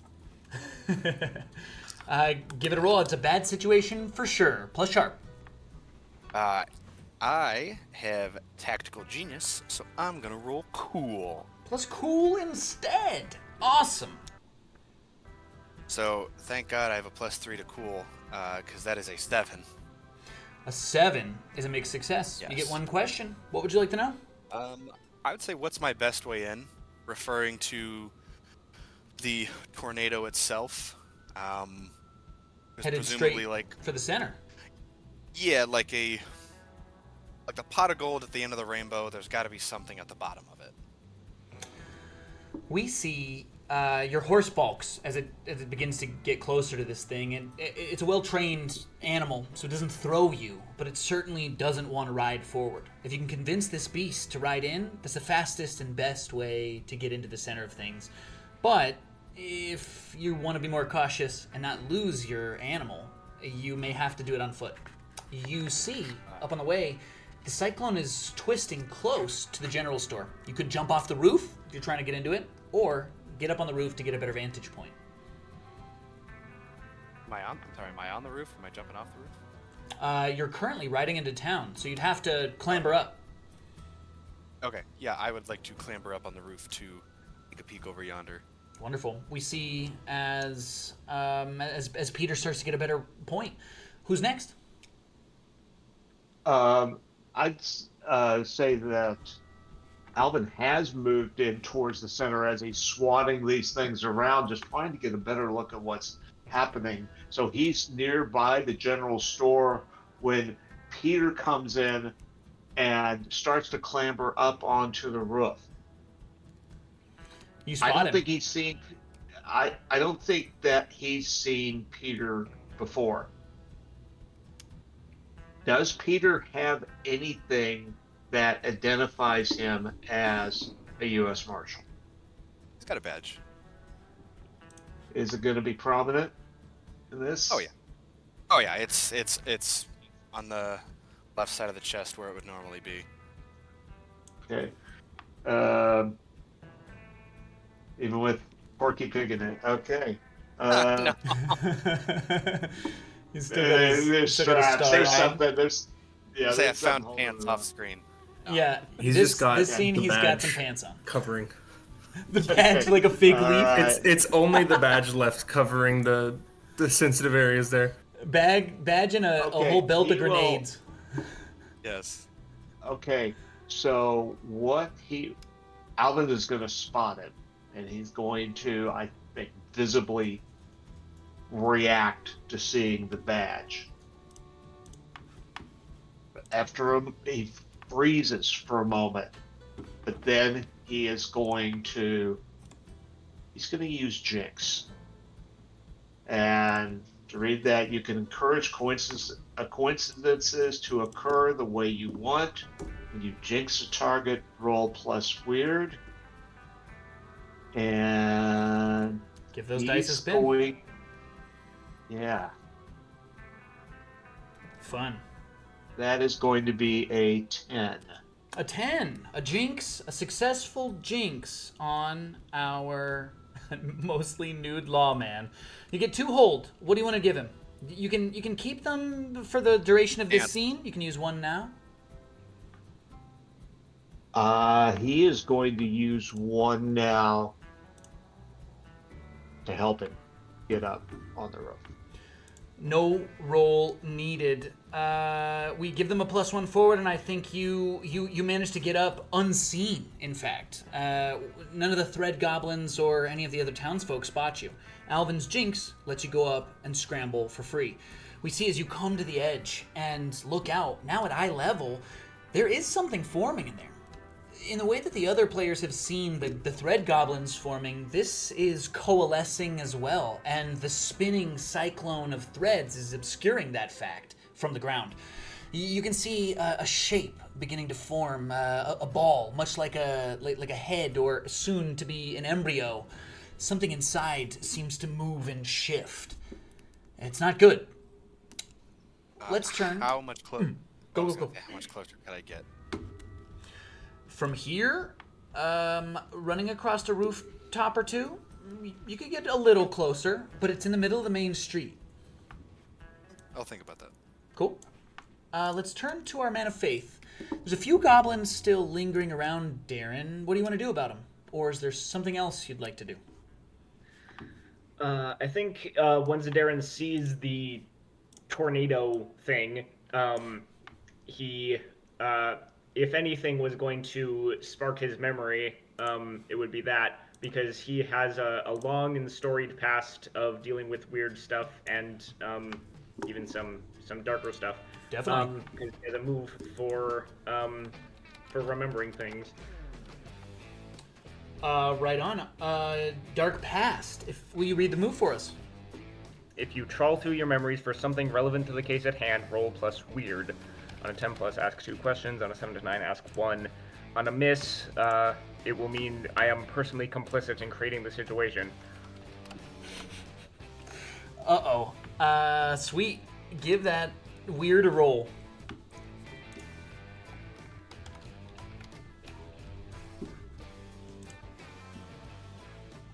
Ah, that's only a 5. A 5. Now, You did this. Noah, if you'd like, you can use a luck point here. A luck point allows you to take any roll to a 12 or avoid harm from a dangerous blow. You won't get to mark experience, but you only get 1 per 1 shot, so you want to use it if you've got it. Is this a good time? Oh, sure. Yeah, and the fun thing is, my special luck move is when I use a point of luck, I discover something happening is related to something I was involved in years ago. So I did this anyway, but I also get some questions out of it. Yeah, you also get some questions.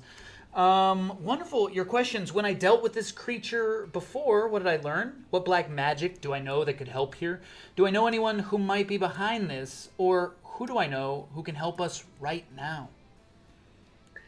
Yeah, Two I questions. think the more pressing question is what magic do I know or know of that could help here? Because Darren doesn't necessarily do magic himself, but he does know a lot about various kinds of supernatural forces that can do things. Great question. I think there's 2 magics that could help you here. You could use some sort of magic to try to find the pieces, or find Anderson himself to help you sort this out. Or you could probably help Telihu. He has a ritual of sorts in mind to slow down whatever's happening. Your books could definitely be of aid there. Sure. You have one more question. And then when I dealt with this creature or one of its kind, what did I learn?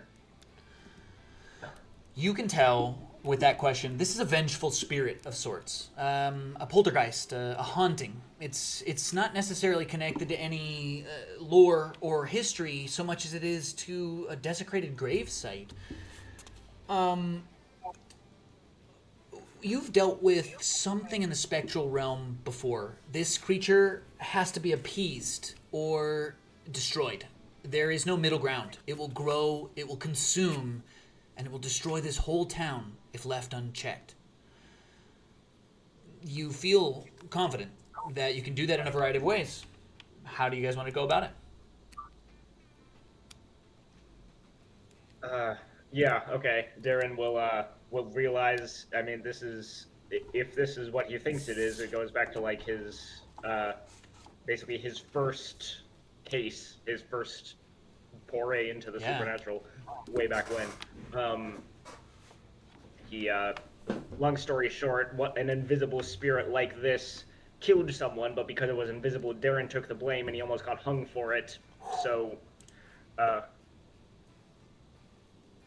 yeah, so he was part of the case finding the real thing that did it because he didn't really want to get hung. An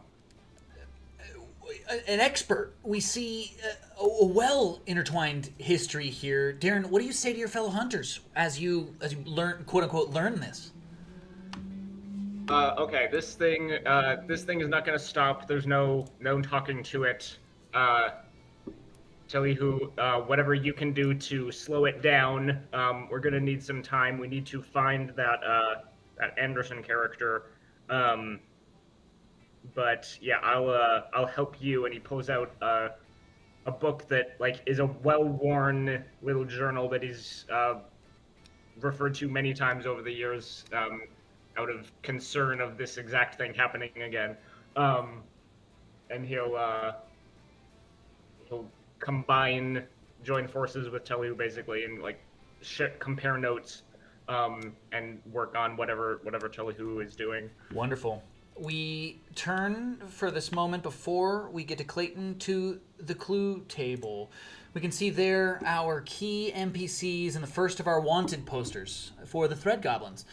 We see you engage with Telihu, starting working on the ritual. The two of you looking over at the materials you have available to you. You've gone to the general store, you've collected what you need, and the two begin to set out, one with a journal in hand, and the other with knowledge of the ritual itself. Clayton, what about our gumshoe? Things are bad, but you've managed to put the goblins mostly to rest. There may still be one or two more in town. Where do we see our gumshoe head?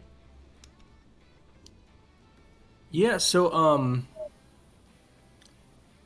gonna hit you with something you can approve or deny this. Great. I do have the Naked City, and I'm wondering if I could kind of add something to there or like manipulate one of the areas there. I've been imagining ever since that the last one Clayton worked on that him and Overton were working with the miners to get them like set up kind of on their own.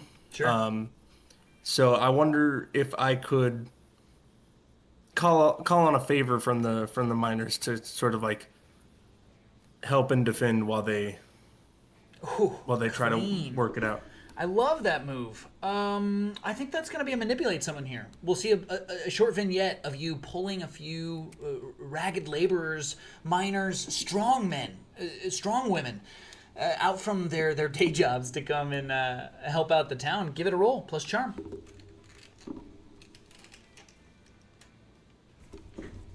So that's going to be an 8 plus 1, a 9. A 9 means they'll do it, but only if you convince them that you mean it. What do you do to kind of hammer this home? Give us a quick taste. Yeah, so folks, let me tell you about something that I learned recently. I learned that they have something out east called a union. That's something that they're working on right now. Basically, what it is, you basically are all protected against your employer by banding together. So I will help you get this set up if you help us out a little bit here. The union promises bring disparate folks together, and we see the miners come to town. Soon, goblins are getting squashed left and right. We see thread goblins punted out into the street, 3 folk around them pickaxing them into the ground. And then there's one that gets a hold back.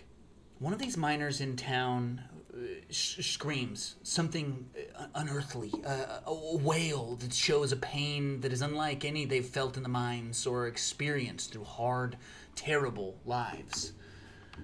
We watch as he pulls his arm back, and the goblin that's taken a bite out of him, as he lifts it up, his skin is beginning to almost unravel as well. His whole arm, the flesh beneath it, the bone beginning to turn to threads and dragged upwards towards the whirlwind. One of the other miners grabs an axe, cuts his arm right off at the shoulder. He screams and goes back, and the arm on the ground threads off and into the maelstrom. One of the goblins that just bit him, you can see pieces of the skin beginning to form over the top. These things are gathering human pieces, flesh and blood and bone. Things are getting worse here, Clayton, as your miners are helping, but now also in danger. We're coming close to break. We have time for 1 or 2 quick moments. Who wants to take them?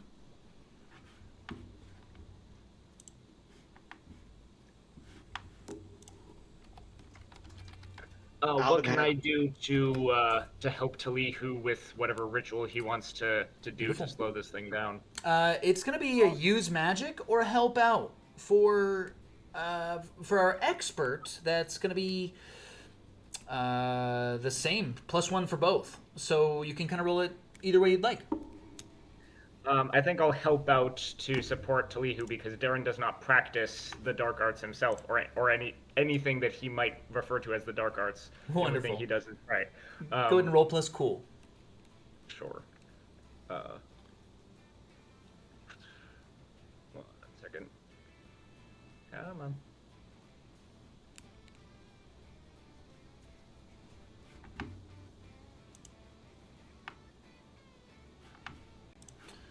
While we see our expert prepare to help Tellyhu, one more scene from another. Alvin still I had a +1 left from the jinx, Excellent. How do you and want so to jinx further?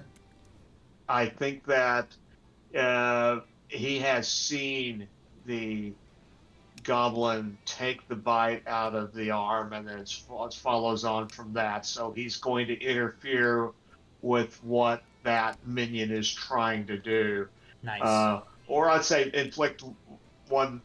I'd say inflict one harm on that target due to an accident.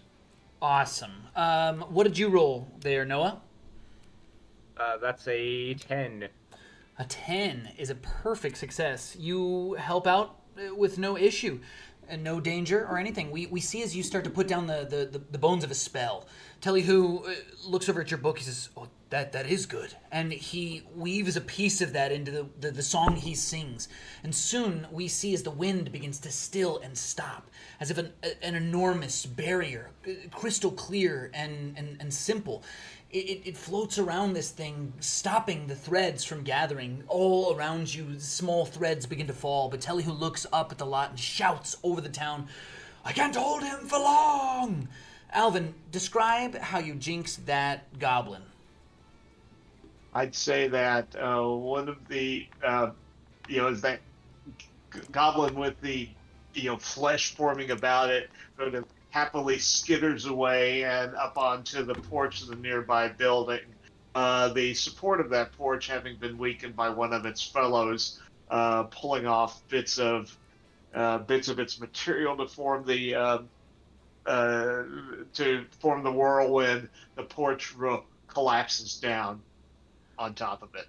Ooh, nice. We see a collapsing wood frame squish a bigger goblin, soon covering itself with the flesh of the fallen.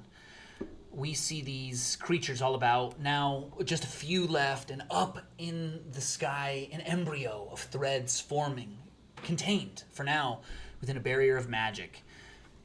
I think it's a perfect place for a break. So, for our viewers at home, we'll be back in just a second, just a few minutes, about 10 to 15 for my players, and we'll see you in just a few.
Testing.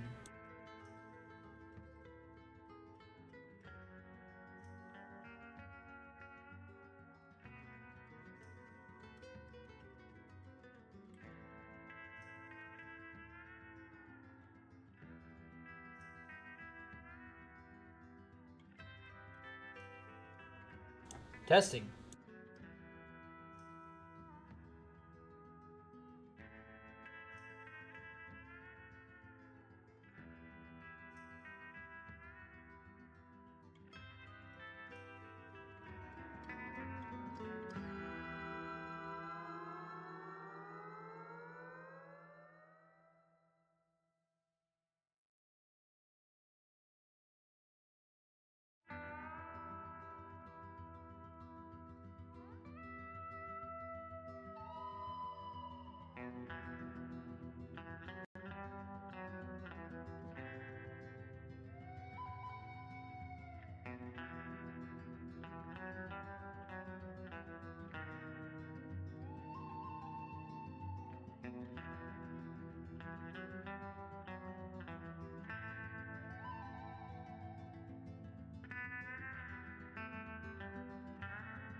I'm in.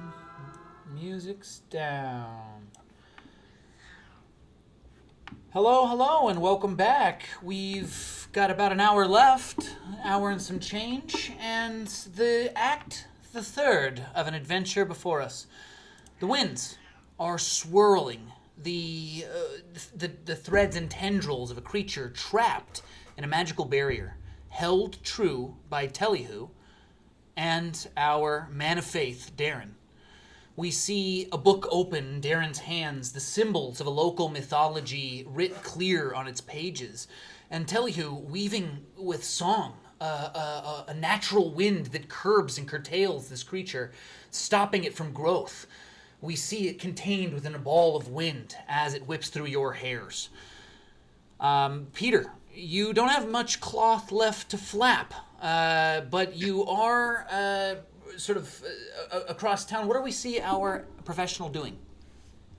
I would like to take a look around for the Anderson fellow who started this. From the rooftops, an easy look. I give it to you, but please plus a roll. Let's go for an investigate a mystery or a read a bad situation.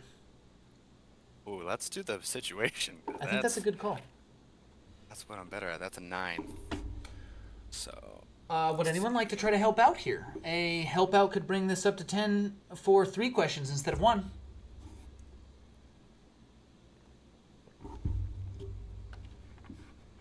I don't think Alvin knows that that's who he's looking for, so I don't think he can. In this case, you'll take a 9.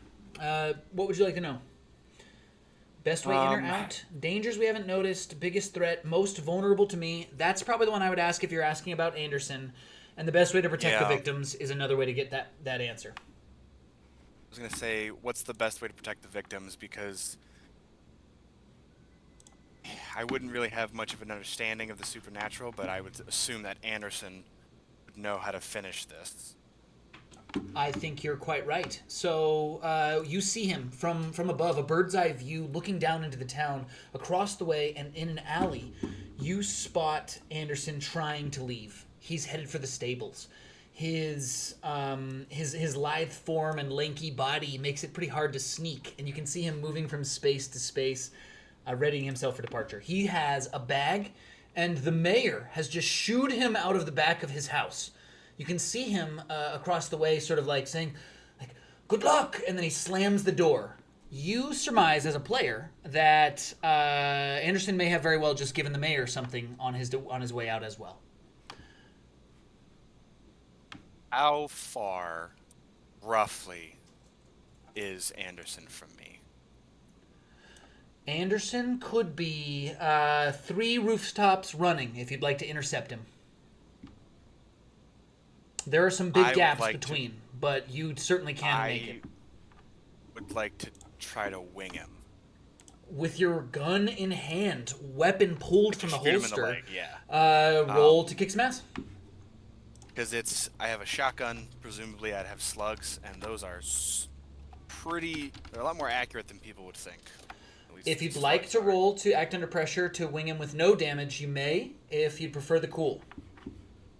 Yeah, I'm not looking to kill him. I'm just looking to hit him in the leg to prevent his escape at this point. Understood. Give it a roll plus cool. That is a 13. A 13 gets him good, and on a one-shot, we get to add the enhanced effects here, so you'll get to tick from the list here. You completely hold the advantage, giving everyone +1 forward. Oh, no, I'm sorry, goodness. This is an act under pressure. So you may either choose to do what you wanted and something extra, or do what you wanted to absolute perfection. I would say I want to do something extra, which is kind of a combination of the other thing. With all the swirling wind and the chaos and everything, I would like him to be confused as to where the shot came from, as to hopefully drive him closer to my position. That's a great choice. We think that he gets winged and looks about and doesn't spot you. Wonderful. You duck down behind the way, and you're grateful for what little fabric you've got left on. But across your chest, keeping your chest warm, a bandolier of grenades. We see your weapon in hand. You pull another shell, and then we see you duck behind the crenellations on the general store's roof. When we peek up again, you can see that this wind barrier has held this thing from growing, but it is starting to form from the threads it has. Let's go down to the street. What do we see from Clayton? I think Clayton is just kind of doing what he can to corral everyone, making sure that no one's too hurt, trying to tend to everyone. Definitely. Helping out on the way. The miners are all around town taking care of goblins as best they can. Clayton, I think, for me, you can roll to read a bad situation to try to help out here, or you can go for a manipulate someone to try to inspire the troops a little and get them a quick win on the minions. I think I'll read a bad situation here. Wonderful. Let's see what you got. +2 to sharp. All right, so that is an 8 plus 2. That's a 10. 10 will do it. You get 3 questions. What would you like to know? All right, so I guess what's the best way to protect the victims? The best way to protect the victims right now is to probably figure out how to stop the rest of these thread goblins. A quick and easy command, a couple of good shots gets you there, but they're the things causing the innocent the most mischief. The thing in the sky seems to almost be kind of handled. There's a couple of people with their eyes on that, and the general populace here, you've got it against these last few. The few that are cornered, you could capture, or you could put them out of their misery with a few gunshots. The men only need a word. All right, and then are there any dangers we haven't noticed? I would say that the thing that dawns on Clayton here is that if Anderson gets away, you're going to have to figure out how to kill that thing up there. You're hoping somebody has their eyes on him. The danger that you can't see in front of you, that's not obviously happening, is that Anderson might be getting away. One more. Would you like to hold it, or would you like to use it here? If I hold it, I can ask any of those questions later. Yeah, absolutely. You can even ask the same ones again if it comes to a brand new situation, but we try to use it in this scene, okay? Okay, yeah, I'll hold that last one. Wonderful. Last actions, and then we'll pass to Alvin. What do you do? I think I'm going to try to look around for Anderson. Anderson's just been shot. Let's think about where in town. Let's go with, I think it's a yes. You can spot him across the way, but he's dangerously far. Across town and through the center of the maelstrom. There's a couple of ways to go here. Would you like to use your last hold to find the best way in, perhaps? Yeah, I think I'm going to use that. A clean way through. What does it look like? How do you get past the chaos in the middle of the street?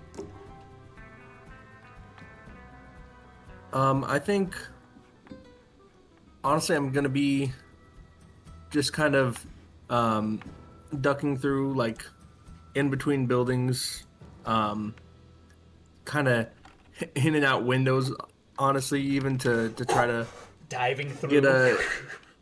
Yeah, basically trying to work my way, weave through the chaos, and try to catch up to him quickly. I see you literally doing parkour in a way that goes from back door of a bar to the windows of a home, dodging from here to there as fast as you can, as a bird would fly, but yours through windows and openings. It's not as quick as just running down the street, but it's the best you've got, and you get there safely. As you come on the other side, we'll turn to Alvin. Alvin, where's our spooky right now? Because, while this thing is contained, it's certainly not taken care of. What do we see? No, it's not. So he's still down just about at the foot of the, close to the general store where he was in the street. And he's definitely looking around trying to read a bad situation. I think plus sharp is the dice you'd like to roll. Yeah. That is going to be a 9. A 9. One question from the list, my good sir, unless anyone would like to help out.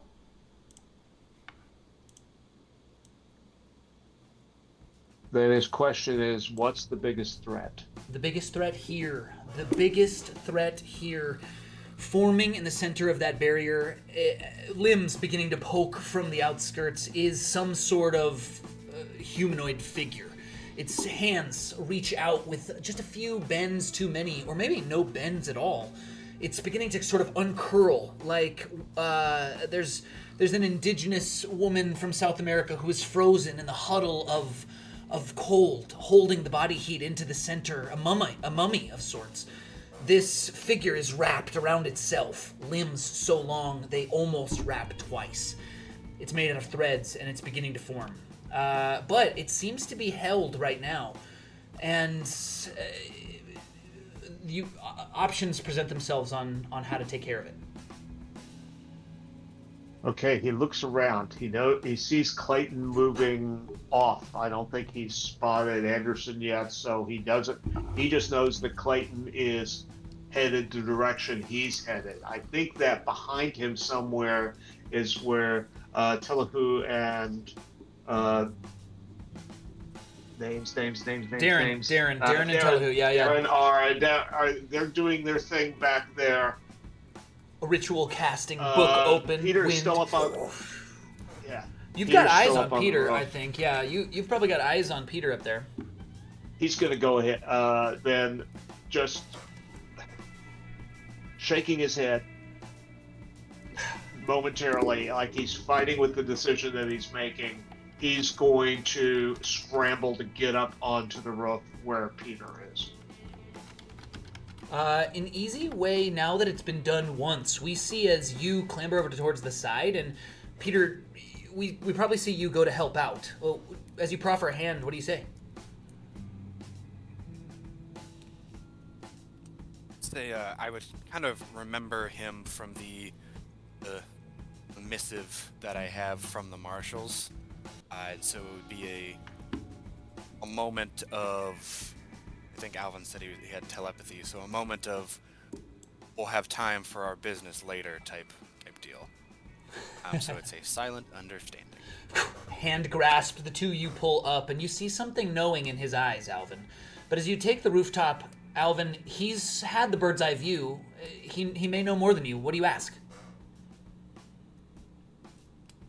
You see what it is. And I have an idea of how to stop it, and I would motion over to across the yonder way to the bleeding, but not dead Anderson. A trail of blood is all you see from your vantage point now as he's made his way into the stables. You see the drops falling across the sand all the way there. Too much longer and the winds will likely cover them, but his trail is as obvious as anyone could see now. He left something at the bank. You said he left something at the bank? Yes, I don't know what it was. Well, my quarry is man, and so I would come down from the roof because I am laser focused on finding this person. We see as you pull Alvin up, we see Peter down. Scrambling over and away, we see you dart from alley to alley, and then you catch sight of Clayton. The two of you move in concert, and you catch eyes, guns in hand. You turn around a corner together, your backs to a single wall. As you pull the other way, you hear a gunshot fire. Koosh! It cracks into the side of the corner of the building. Anderson is armed, and he shouts out, "Don't follow me!" And you hear a horse nickering. What do you want to do? You and Clayton are together here, Peter.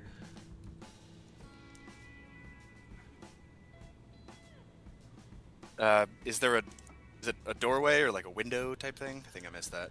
The stable is like a you barn can't door. see him through it, but he'll certainly be exiting out the way that the horses would go into the field or out through the main door. So we assume you don't have a direct line of sight, but he can't get by you without being in it. I would like to take a quick peek to see where he is situated, and more importantly, where the horse is. Right. Wonderful. We see you peek through. Go ahead and roll to read a bad situation. Alright. What about from you, Clayton? 9 from me. 9 is one question. Go ahead and ask it. What would you like to know? What's the biggest threat? Because I'm trying to figure out where he is. Looking into the stables here, he's you can get a quick glimpse of him finishing up saddling a beast. His horse is nearly there. He's readying himself to ride out from the gates or hop the fences from the field. But he is fully distracted. He's no longer got his gun trained on your position. The two of you can approach.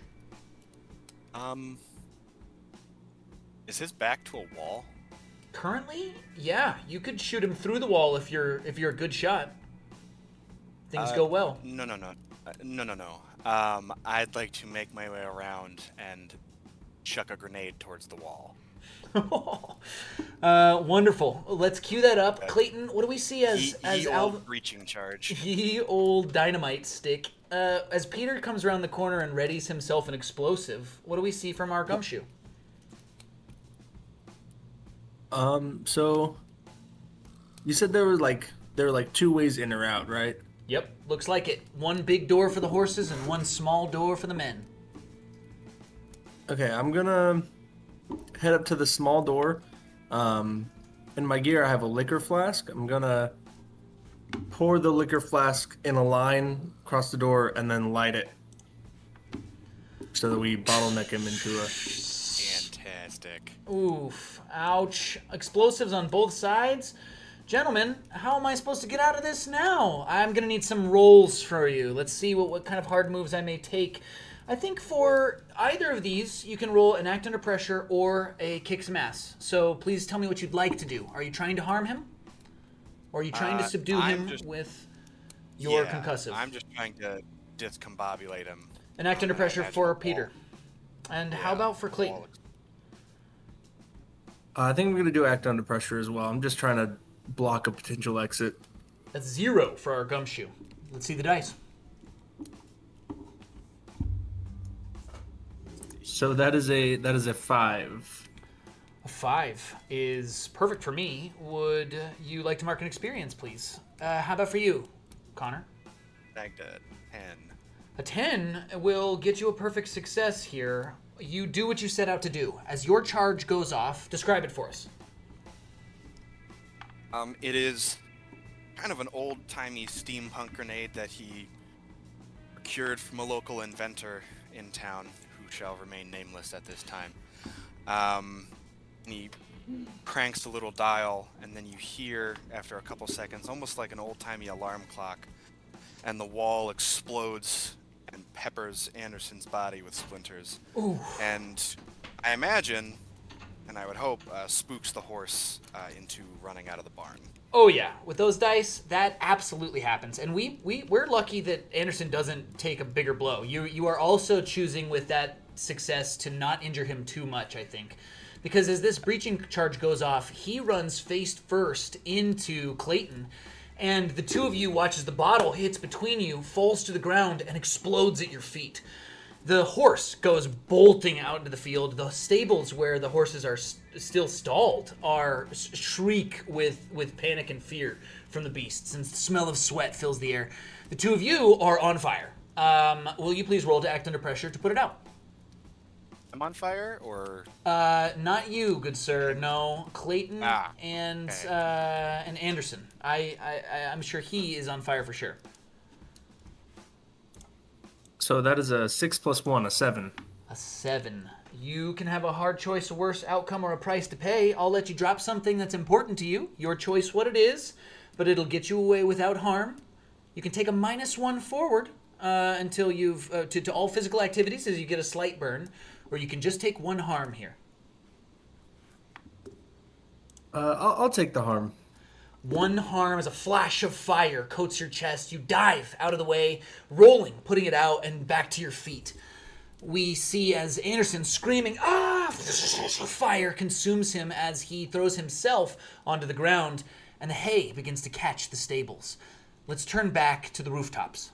Alvin, on the top of the roof, we can see our spooky looking at the creature as it finishes forming. What are you going to do? All right.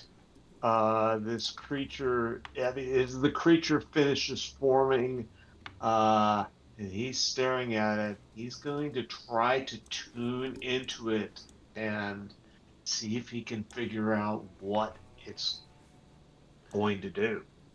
Tuning in. Plus weird, good sir. Let's give those dice a spin.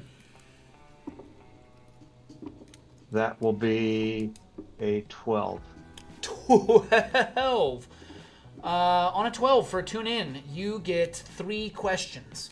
This is the big monster, so you get to ask them about a brand new thing, and you'll gain +1 ongoing while acting on the answers. What would you like to know, Alvin?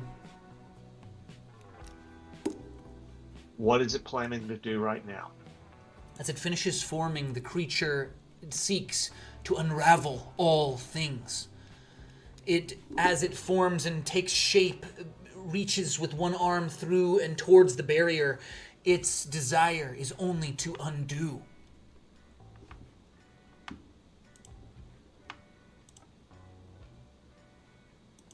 Who does it regard as the biggest threat? The biggest threat currently around is you, but I don't think it even considers you. It thinks of all things equally in its priority of destruction. It does not think of any one here as more offensive than the other. How can he attract its attention? Tuned in, you have the choice yourself on how you would like to attract this creature's attention. You can prod it with your mind, you can do something physical, whatever you'd like to do as it forms and pushes at the edges of the barrier, holding it in place. We see you begin that process. I'm going to give you a second to think about it as we turn to Tellyhu and Darren. Tellyhu turns to you, he says, "I can't hold this for much longer." And you know that you certainly can't hold the spell with your training, Darren. What do you want to do here?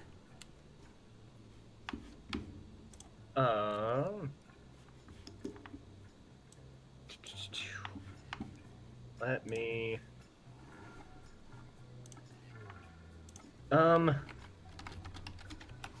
mean, at this point, I think Darren would consult his gut, his instincts, which, like, personally, he takes it as, you know, saying a quick prayer for guidance. Sure. To God to figure out what to do next. Trust your that's gut. basically When you what he consult wants. your instincts about what to do next, roll plus weird. We see as you look to the book, you look to the tornado. What did you roll? Second.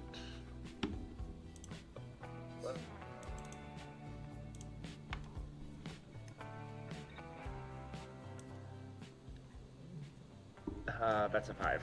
A 5. We see you mark experience. A look at the book, sees the pages flapping, and then as the barrier holds, we watch as he falls. Tellyhu falls to one knee, and then with his last bit of effort, his hand drops the shield. The creature comes unfurling. A wraith, a specter made of fabrics, both textile and other.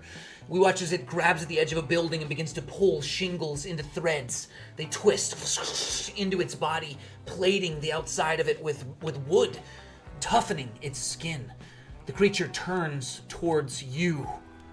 Darren, what do you want to do?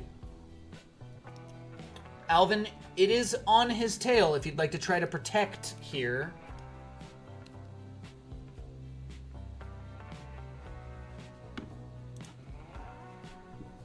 Okay, if I understood there, Alvin can try to interfere with it. You could try Right, to just- protect here, yeah. If you have the Yeah, that's link, if you'd like to exactly- try to protect him. But Darren is going to take at least a little action, if not. Okay, he's going to try to protect. He's seen that Darren is the one. Wait a second, this is Darren. Give it a roll. Protect someone is plus tough. Okay. That's a -1 for Alvin. What'd you get? That is going to be a 7. A 7 is still not bad. On a protect someone, a 7 to 9 lets you take, you protect them, but you'll suffer some or all of the harm they were going to get.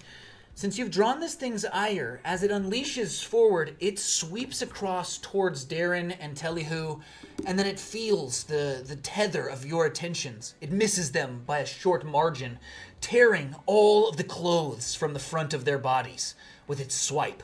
The back half of your clothing falls to the ground with a whump. You're wearing something that keeps you modest, but not much. As the creature reaches up with its other hand towards Alvin, we see it swipe at the building, Alvin, and the wood beneath your feet begin to unravel as if it is woven with a loom. As you start to tumble and fall, you'll take 1 harm as you fall 10 feet to the ground into the rubble. Alvin, you give us a tuck and roll and appear at the door. Any last moments before we turn back to Anderson? I'd say that, yep. Tux rolls, comes back up, his clothing, the last shreds of his clothing, except for, yes, the modesty, falling away, and something that was in his pocket, which was a folded piece of paper, which, as it blows away, you can see it has an official stamp on it and the name Alvin Broadsmith. It's his passport. Oh. An official document indeed. Just for fun here, Mark, do you happen to know if passports were a regularity at that time? Probably not. Right? I'm using the term passport. It is some sort of official, citizenry. Yeah. Citizenry document showing, the official citizenry document that in his case has been altered. Wonderful. What do we see this do to the creature here? How does it protect with this move? I'm not following. So, what it is? I'm not following. I'm sorry. What is it? In the rubble, as it's coming out, as you blow this spell, how does it affect the creature? What does it do to my monster? Okay, so that as he falls, he basically just the last move that he has here with tune in, if I'm understanding correctly, he just lashes out of it with his mind and yelling at it, no, leave. A flash, an attack comes as you go down to the ground. You tumble, pull your way up, and this creature flinches at your attentions. We turn back to Anderson. Aflame, he's put himself out, and he looks up at the somewhat singed and also somewhat frustrated pair of men looking down at him. Clayton, Peter, the two of you see as he scrambles up and he hands you his bags. He says, "You can have it. You can have it. It's not worth my life. I don't have everything here, though. If you're looking for everything we've dug up, it's not all mine anymore." You gave some to the mayor, didn't you? Oh, it's not just him. Unfortunately, this is just what I've kept for myself. And he pulls from the bag the shuttle, a small cylindrical stone object worn with time that goes between the threads. He says, "I've kept this for myself. It's the only artifact I currently have with me. I don't know if it'll be any help." And he puts it in your hands. His pant leg is still on fire, where the threads have still kind of caught. What little clothes he has left are unraveling as well. What do the two of you want to do?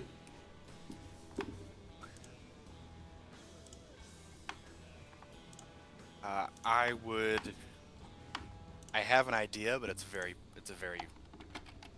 bad idea.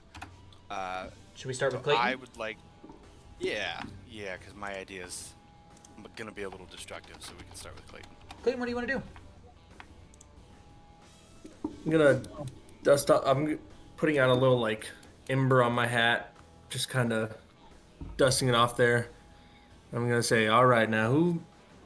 Obviously, the mayor got one."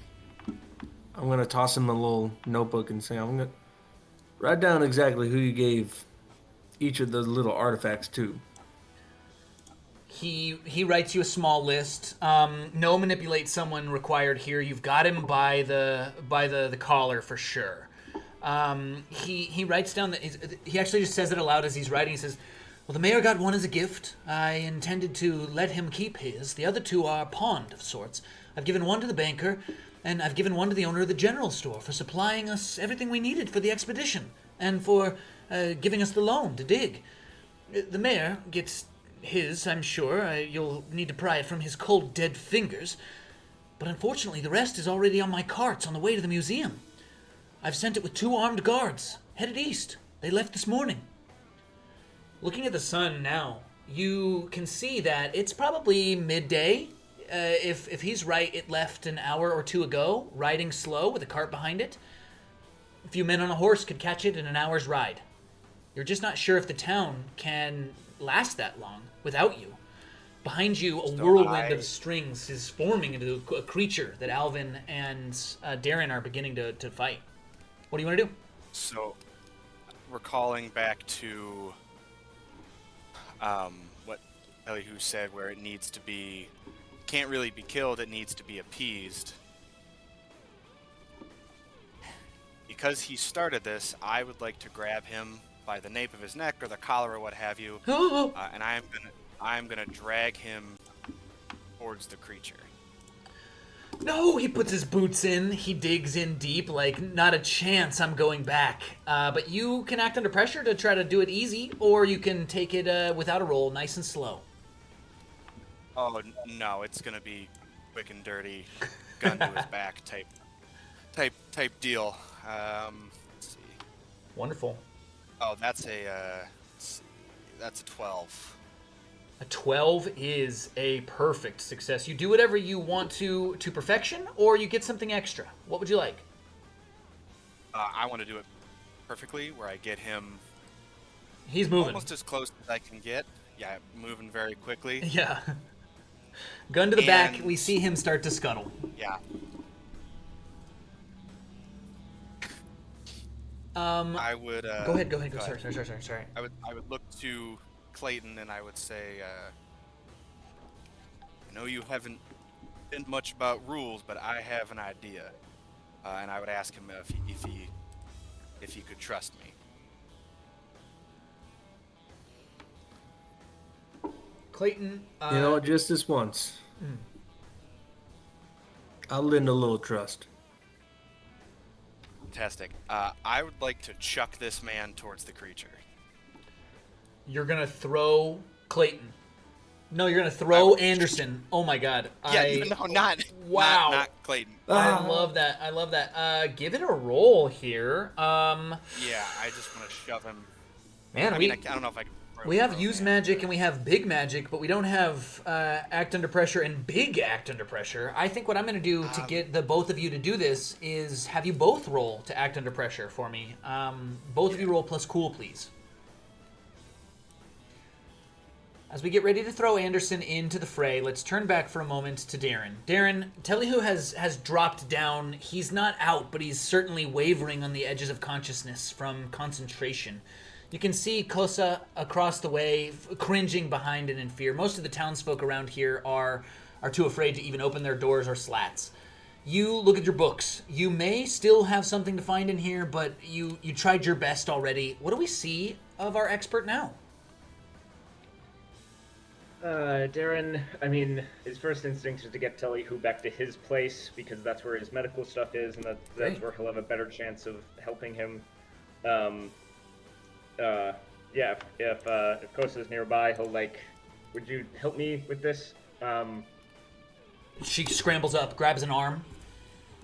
Yeah. And then as he looks at the rest of the group who are about to throw Anderson in, he's like,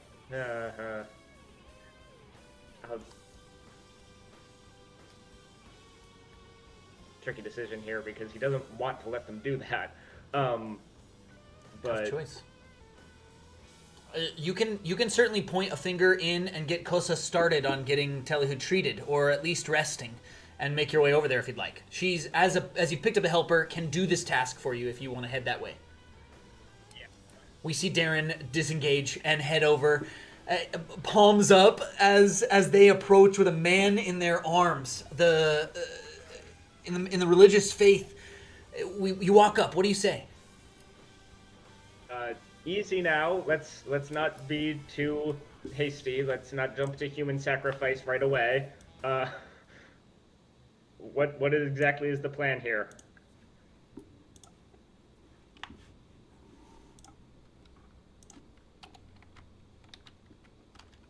For me, I'm so sorry. Yeah, that's for Yeah, you. any of you. For you and Clayton are I about to throw a Yeah. man to his death.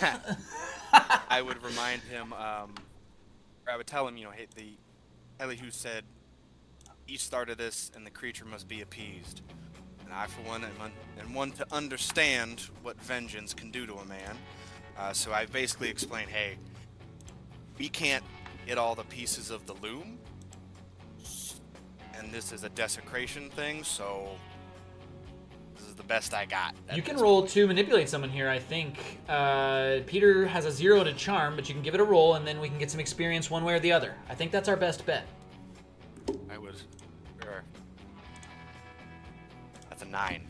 A 9 is a mixed success. So, Darren, if you do what he asks, you get to mark an experience. Do you step aside so that they can appease this spirit with a human sacrifice? No. I mean, I'll just say, have we tried putting the loom together? Or did you jump to human sacrifice right away? We physically can't. We don't have all the pieces. Some pieces are hours away by now.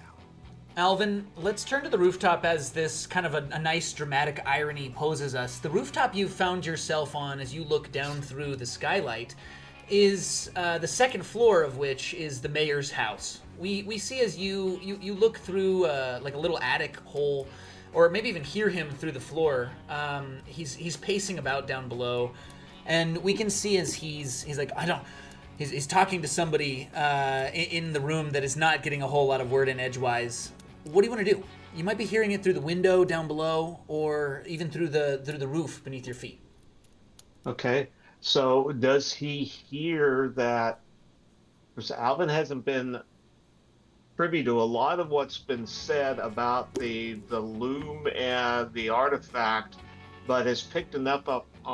I think probably has picked up on it enough to figure out that there's something that was taken that was causing this to happen. Yeah, definitely. As he looks down through there, I mean, the mayor is the mayor. He's not going to use 2 words when 10 will suffice. But is there a sight of? He knows what the package looked like that Anderson left at the bank. Does he see a similar package there as he looks down through the skylight?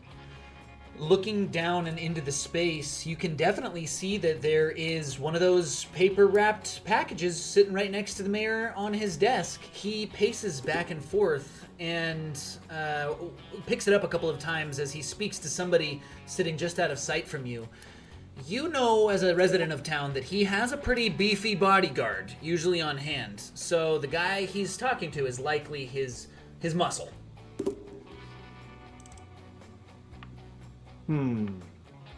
Then I think that what Alvin will do is he's going to use jinx. He's going to try to jinx the mayor to even at this time to do something that will benefit. I love this idea. One of my favorite things that the Jinx has on its list that never gets used is the target loses something that you will soon find. Give this sucker a roll for me, Mark. I think a plus weird for this.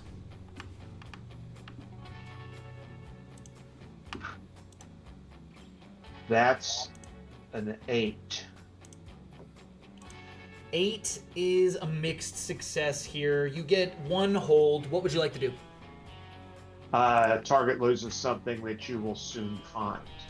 In that case, we watch as the mayor stumbles to the edge of his space, and as if he's holding something in his hand, he we see as he kind of like picks up the package on his sweep by, and he says, "I'm not even sure what this thing is, but well, I suppose I've earned it." And we see as he steps to the window, you can grab it right out of his hands from where you are. You want to give it a snag, or would you prefer that it falls? He's gonna try. Alvin's gonna try to snag it. Give it a grab. We see as you pluck it right out of his hands. Classic hijink. We see you kind of wrap your legs around a bar, dip down below, your arms come through the window fast enough to grasp it out of the mayor's grasp. You can spot him as you do. His suit is all disheveled. The only thing he has left on is a pair of tighty-whities and a bow tie. And we can see as Mayor Augustus, he's looking at you, he says, "What in the..." And then you pull back up and the package is in your hands. You shake it, and you can feel something heavy. And down below, we can see that the discussion about Anderson's fate has come to a boil. Alvin, are you headed for the path off of the roof? He's gonna get off the roof and get to where the rest of them are. Wonderful. Down below, what will Alvin come into and find? Gentlemen, your floor. Darren turns to Anderson and says, "One more time, please. What are these pieces that have been dispersed throughout, and where are they?" Well, there's two in town. I suppose a third, if you count mine.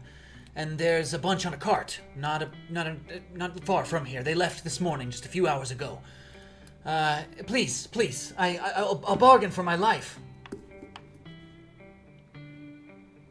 Well, yes, I'm not about to stand by and let these gentlemen sacrifice you to whatever this thing is.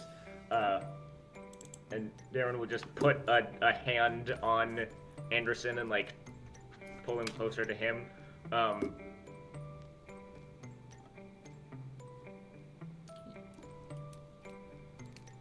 What do you want to do on the other side of this? Your sacrifice is not happening. Connor, Grant, the two of you look at this and know that you have a lot of work ahead of you. Somebody has to ride down that cart, and somebody has to pry this present from the banker's cold fingers. What do you want to do? I feel like now that kind of other options are presenting itself, Peter respects Darren as a man of faith, as an expert, and he would be open to other ideas besides murdering a man. Darren, Anderson pulls from his belt a map and shows you the route he's set the riders to go. He says, I'm afraid I can't ride. And his bullet wound on his shoulder his leg is seeping blood. He needs to see a doctor. He can't get on a horse and ride down this cart. And he says, the men guarding it will not let you take it without me, though. There could be gunfire. You'll need to send someone mighty persuasive.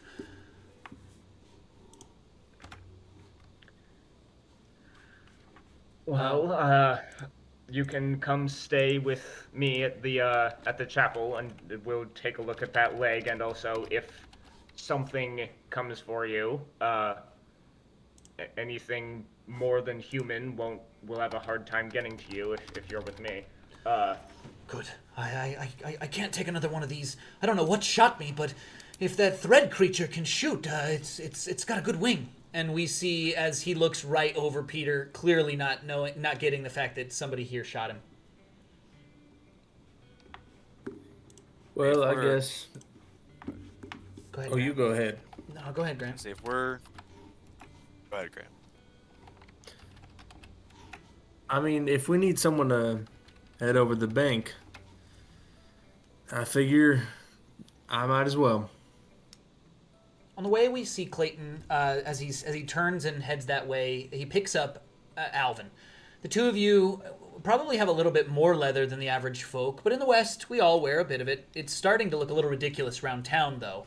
And as you meet up in front of the bank, you see that Alvin already has a package in his hands. Clayton, the two of you come together as you go to cross. What do you say? What do you do? Now, what's that you got in your hand there? You're Got it sprinting. from the mayor. Got it from the mayor. I think there's another one at the bank. Do you know what these things are? All I know is we have to get them back to where they belong. Holding it in your hand, you can open this package. Alvin, do you tear the paper and open it up? I think he'll do it on the run. I mean, 'cause he's headed Running for the bank. but Yeah, there's like an he'll see if enormous he can thing get it. happening in the background here. Yeah. We see as you pull out some sort of weight. It has a small sort of bit of shelf that you could hook something on that it might dip and be used as a counterweight for something. The process of the ancient loom not necessarily familiar to Alvin. You know this what it could be, but you don't know what it is. What you know is it's valuable. It's hefty in the weight, and as you go to pull it, this creature turns towards you as you open it up here. The monster twists in the air and spins towards the two of you, its arms lashing out towards the bank. You've made it to the front door, but now as it pulls, this creature's going to run towards you. What do you want to do?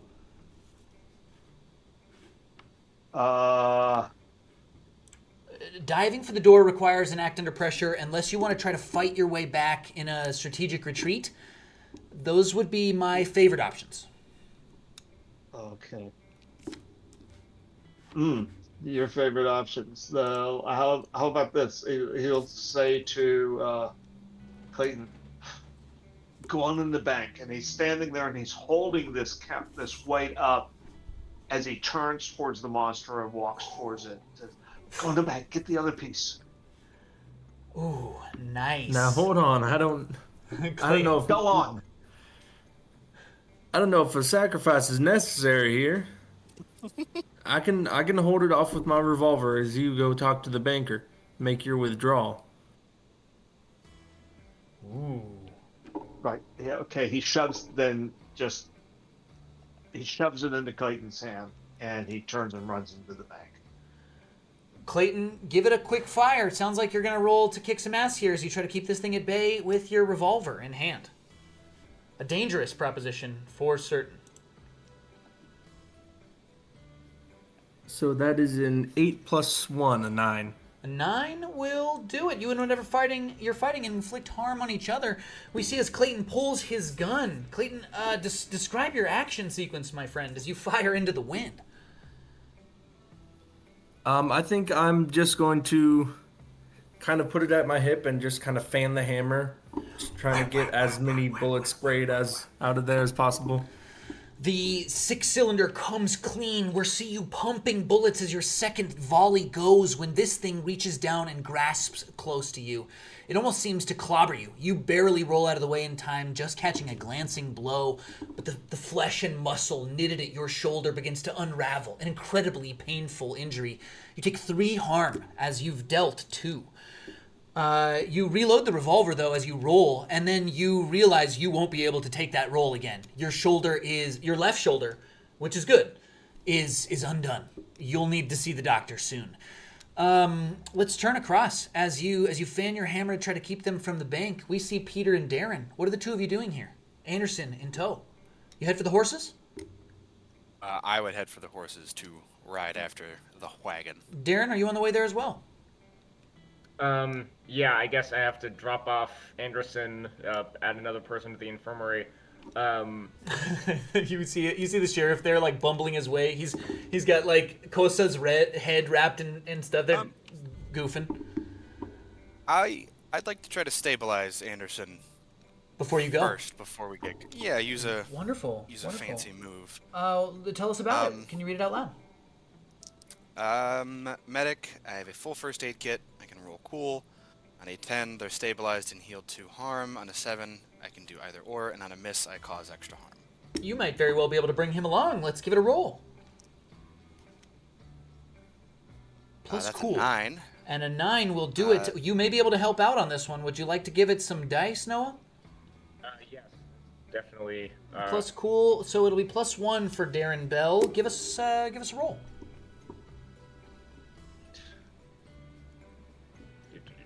Between. How do we see you do as you roll those dice? Like, what do we see you do to help out? Yeah, between my my experience working in the infirmary and a little bit of prayer, I get a 12. A 12 to help out, bringing that to a perfect success. We see you. Go ahead and give us a quick description here, Connor. How do you bandage him up and get him ready for the road? It is a little whiskey from the pouch, and it is more bandages than is probably required, and a soft apology for shooting him in the knee. I actually had, as Peter's kind of bandaging up Anderson, and taking stock of the situation and seeing the creatures run amok and everything. Kaiju-esque. Yeah, the thread monsters the weaver is pulling the bank apart by the what's up? The thought occurs that we may be needed here, and I'd like to use what the professional is probably known for, and I would like to reach out to the agency, presumably via, I imagine the church already has some form of telegram of sorts. Ooh, nice. Okay. Wonderful. When you deal with the agency, requesting help or gear, or make excuses for Sorry, I didn't mean to read your move. Sorry, I should do that. Roll plus sharp. That's awesome. A telegraph, perhaps? Yeah, I would like to see if they can dispatch an agent or a marshal to intercept the riders, so we can focus our efforts here. Badass. Give those dice a roll. Plus sharp, please. That's awesome. That is a straight 10. 10 plus, you're good. Your request for gear or personal is okay, and your slip-up goes unnoticed. Or your slip-up goes unnoticed. We see as you let loose this telegraph and know with a certainty cold deep in your bones that card is taken care of. Those will be brought back. If you can find a way to pacify this thing in the meanwhile, you may very well be able to put them to rest should this thing be slain. Peter, you turn to Darren. How do you tell him your confidence? Say, my reputation has preceded me. I said, riders have been dispatched. Those pieces will be collected. I said, we're the U.S. Marshals. Our reputation is everything. And I would actually suggest, instead of throwing the man in there, I would hand the good reverend or father a piece of the loom that Anderson gave us and suggest that we just buck it at the creature. I mean, I like your thinking. That's definitely less better than less sacrificey. Yeah. But perhaps we can certainly consider that as an option, but we can take all the time we can get to actually put this thing together. I mean, this thing seems to be all about taking things apart, and if it can't recognize whatever we try to give it, it may be more destructive than even unintentionally more destructive than it's worth. So Anderson will look at you and kind of nod along the way. Because I guess you've got Telihu here. He's healing up. Kosa's here. We see the two of them kind of look at you and like, well, I may be feeling a little better. Perhaps I could help. And he goes to stand and kind of wobbles. And Kosa says, if you need help doing anything, I'm here. And we see a certainty that you could try to do something about this here, appeasing it with this. Darren, your faith can go a long way here as well. Perhaps you can soothe an angry spirit. As the two of you ready yourselves to step back out, is there anything you want to do anything you want to take from this space or do before you go? I would like to ask the two of them if they think it needs to be reassembled or if it just needs the pieces back. Interesting. We see, Kosa kind of looks at them. She says, we found them in the ground, separate. I don't think they need to be together to appease her.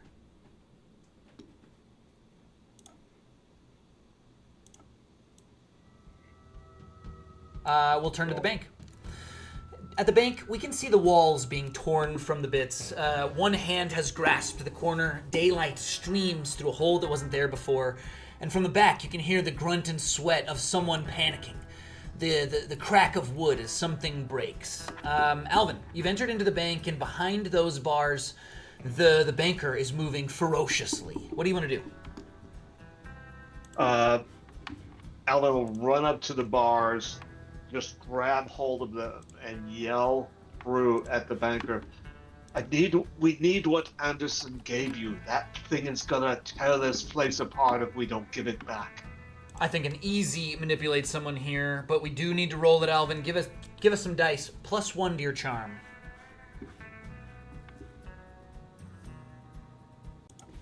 That is a 7.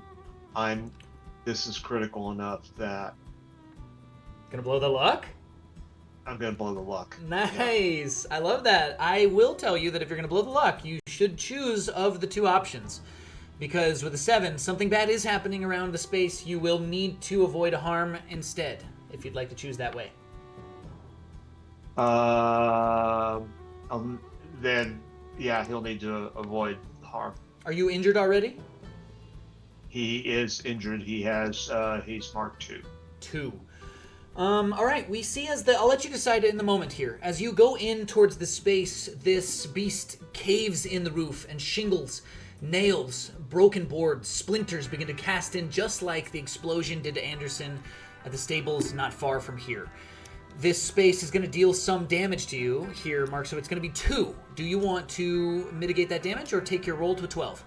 I take the roll to a 12. Excellent. We see the banker. As you pull into the bank, he lurches out. You can see his face, fear in his eyes. He says, "What's happening? What's going on out there?" That thing is tearing the town apart. You've got to give us what Anderson gave you. Oh, here, take this package. I don't need it. He hands it across. You can tell it hasn't been opened, but it's been squished by his fingers. And when you go to pull it out, you can see a piece of petrified wood, a frame that has long been fossilized by time and sediment. You pull it free. It's just a fragment, but it too is a piece of this greater whole. And the banker says, "Don't let it destroy my building." And then the building crashes down the entrance. We see outside as Clayton readies himself for another volley. Clayton, you can't take another blow like that. What do you want to do? How do you want to change up your approach?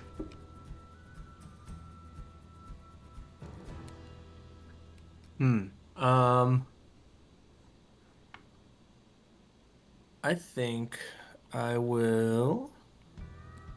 I think I'm gonna head into the bank for cover and sort of try to fire from cover. Firing from cover is a really great plan. We see as you duck into the doors, you turn around and can see that there isn't much cover in the way here, but behind you, Alvin has 2 objects, implements in his hands. You poke your head out the doorway, gun at the ready, roll to kick some ass.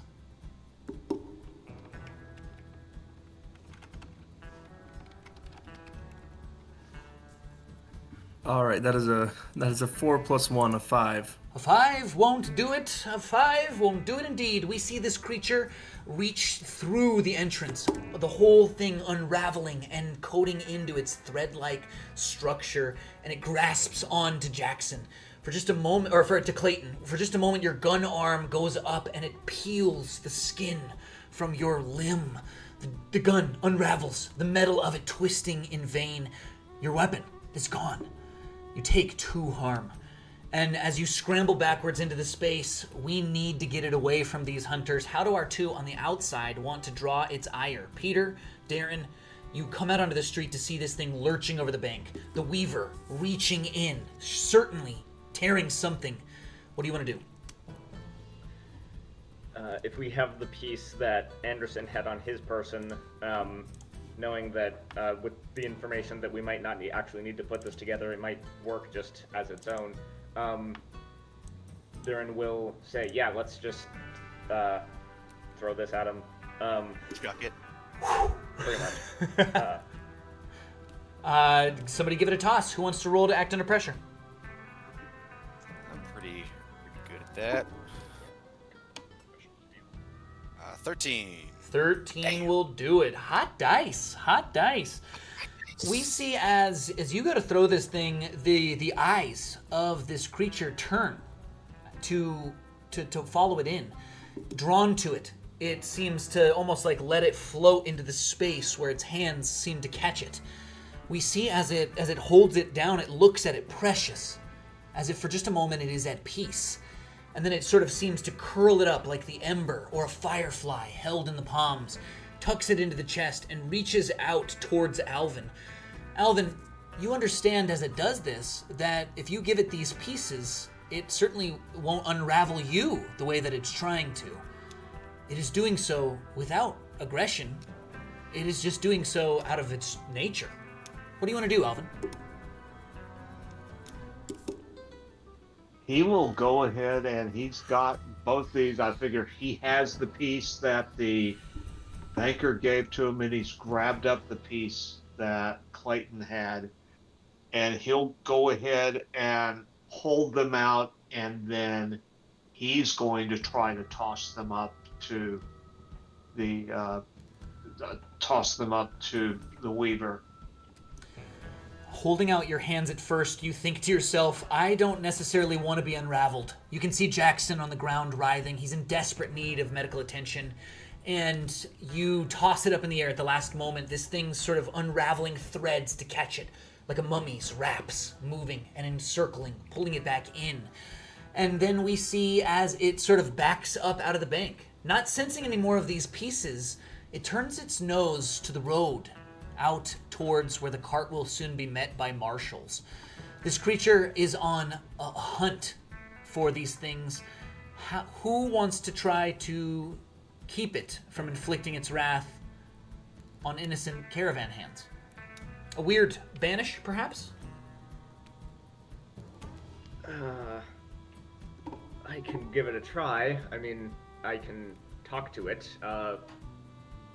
Alvin,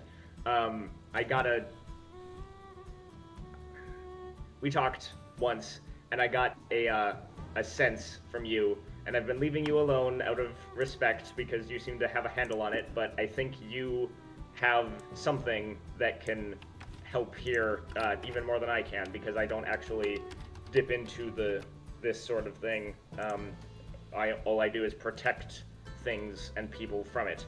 But I think you can actually connect with this thing better than I can. And he'll like hold out a hand to Alvin and be like, I think we can do this together if...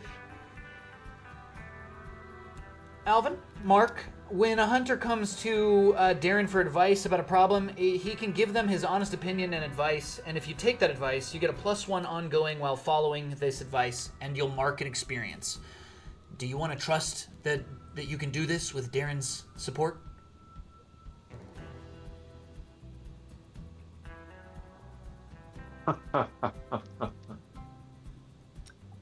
Yeah, he will trust Darren in this situation. Alvin, give us a roll. Let's see if we can get a use magic here. Good old and classic. Is that plus weird? Weird, yeah. You've got a 3 to that dice, and a +1 to this advice as well. I don't usually say +4s, but we're nearing the end. You've got it. Okay, then that's a 10. A 10 is a perfect success. You are going to use one of those effects to deal with this creature, to give you time to get the rest of the pieces back. Do you banish it, trap it, bar it from a place? What do we see Alvin do to hold this thing for now?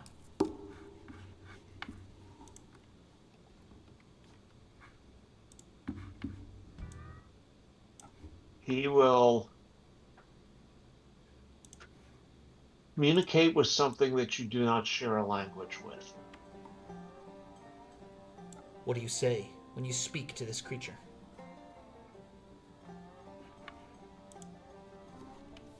They're going to get the rest and bring it back here to you. Do not harm us until then. Friends, I think as Alvin speaks, the creature looks for more. It looks for your assurances. Does any other hunter speak at Alvin's side? Ear would holster his gun and kind of put the grenade back on his chest that was Ready. Yeah, ready. Yeah, I guess we do kind of take this tense moment with a grain of salt, given that there is at least some level of nudity and crudity to all of your attire. Yes. Paint us a quick vignette of what we see from Clayton in the background, Grant. I think I'm just trying to like honestly just kind of laying on the ground. I am one harm away from dying, so I'm laying on the ground trying to tend to my wounds the best I can. We see you kind of taking a small medic's approach, looking out through the door. And how about for Darren? Words to support? You do not understand the beast, but you can speak to it. What do you say?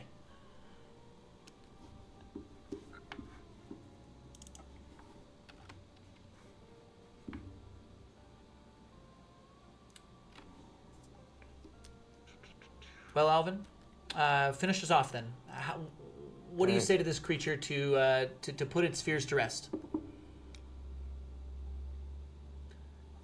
We see it uncurl its hand. 3 small pieces of the loom it looks down on, with eyes made of buttons and thread, fabric, and the souls of the buildings and flesh of the people it's taken it from. We see as it looks up at you and out at the distance, vengeful, and then it looks down again, and just a sense of release as this thing sort of seems to almost fade back. We hear for just a few moments a stillness and a silence, and then the last of the thread goblins is driven from the general store at the edge of a broom, and we watch as these 3 little goblins wander into the way, Ethel batting them with a broom down, and they turn to threads as they come out into the way.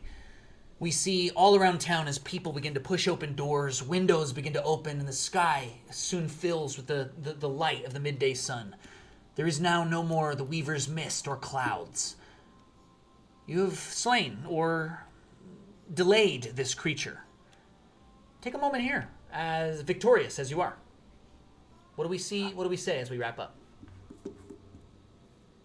Well, actually, Alvin's about 3 harm away from collapsing as well, but he's going to turn back to Clayton and look around for something to use as, considering, all the bleeding, is going to look for something to use as a cover for his wounds when there's not a lot of material left.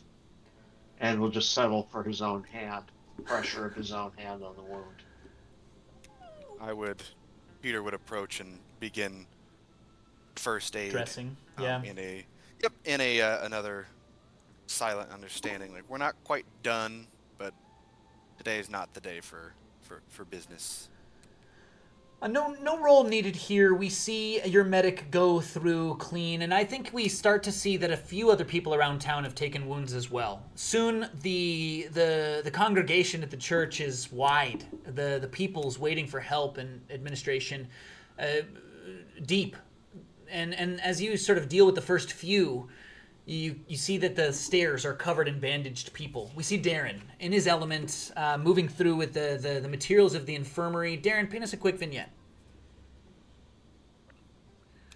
Yes, Darren is handing out blankets because as long as someone comes to the chapel, the unraveling thing just stops. And so he's handing out blankets and offering all the supplies anyone needs to start sewing clothes back together. Yeah.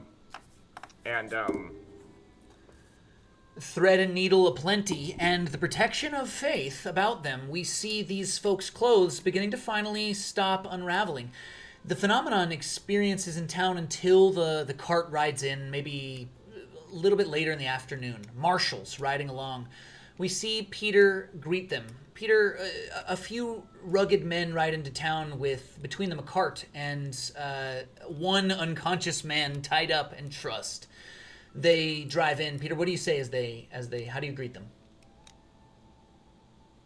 It would be. I imagine being super secret monster hunting marshals, we have the most complicated handshake that the Wild West has ever seen. We engage in our secret handshake as I collect the loom pieces and yuck them towards the weaver. We see Alvin and the Weaver does not return. We see Alvin and Clayton returning the pieces to the dig site with Anderson between them. As the two of you kind of set the setting sun painting the skies and clouds, we see the foothills of the Great Basin unfold before you, the light casting deep shadows. We see as you lay these things to rest, and a heap of fresh dirt is piled atop them. Anderson is weeping. Oh, they'll never promote me now. This is the find of a century, a lifetime, a work gone. No, I think Alvin? that's the least of your concerns. Mm-hmm. You owe me a gun, and I swear, It's just bandaged up all thick. and I swear to God, if I have to get a limb from Dr. Kelly over there, you will have to answer from me. Alvin? Alvin stares at Anderson throughout this tirade, and then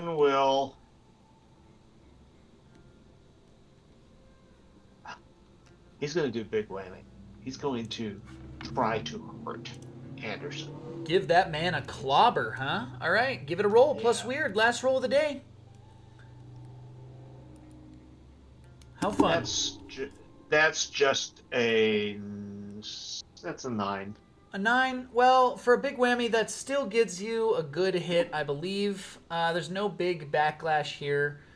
You and whoever you're fighting are gonna inflict harm on each other. I think you knock him out cold. Nice, easy, cold clock, right to the jaw. We see as the two of you stand over the fresh, redug grave, and the pieces put to rest. We pan up and see Perdition's Crossing fade into the early moonlight, and that is the end of our adventure. We have a couple of questions to ask at the end. Very good job today, players. Let's get through this to see if we get some experience. First and foremost, we found all the clues. All 4 cabinet cards and 2 locations.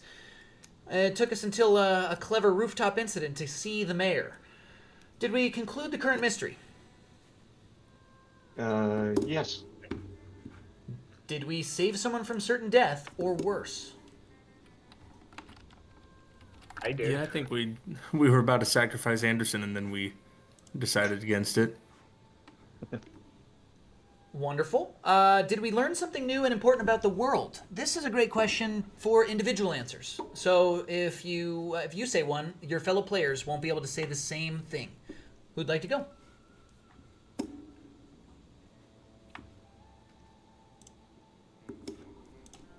I mean, Darren kind of learned a thing or two. He was under the impression that spirits of this kind could not be reasoned with or talked to, but then as kind of a last resort, he suggested Alvin do just that, and it actually worked. So... And it actually worked is right. Great job. 1 for Noah.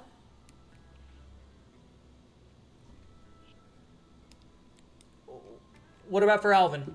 Mark, did Alvin learn something new or important about the world? He learned that he's closer to being spotted than he thought. Seriously, there's a lot of people honing in on your trail here. What about for Peter, Connor?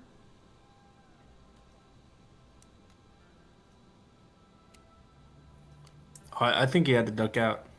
Oh, he did. Excellent. And then how about for Clayton, Graham?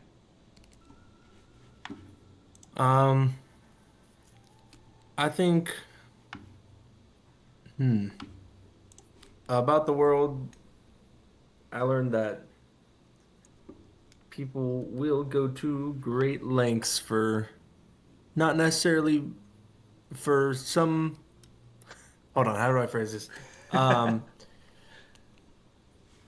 People will go to great lengths for motives that aren't necessarily ill intent, but still can have bad outcomes. Absolutely. Absolutely.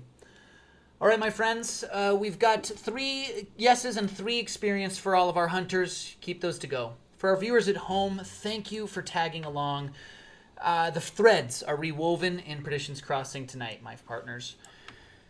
We learned that respect isn't just about accepting the supernatural. It's about honoring those beliefs and traditions as well.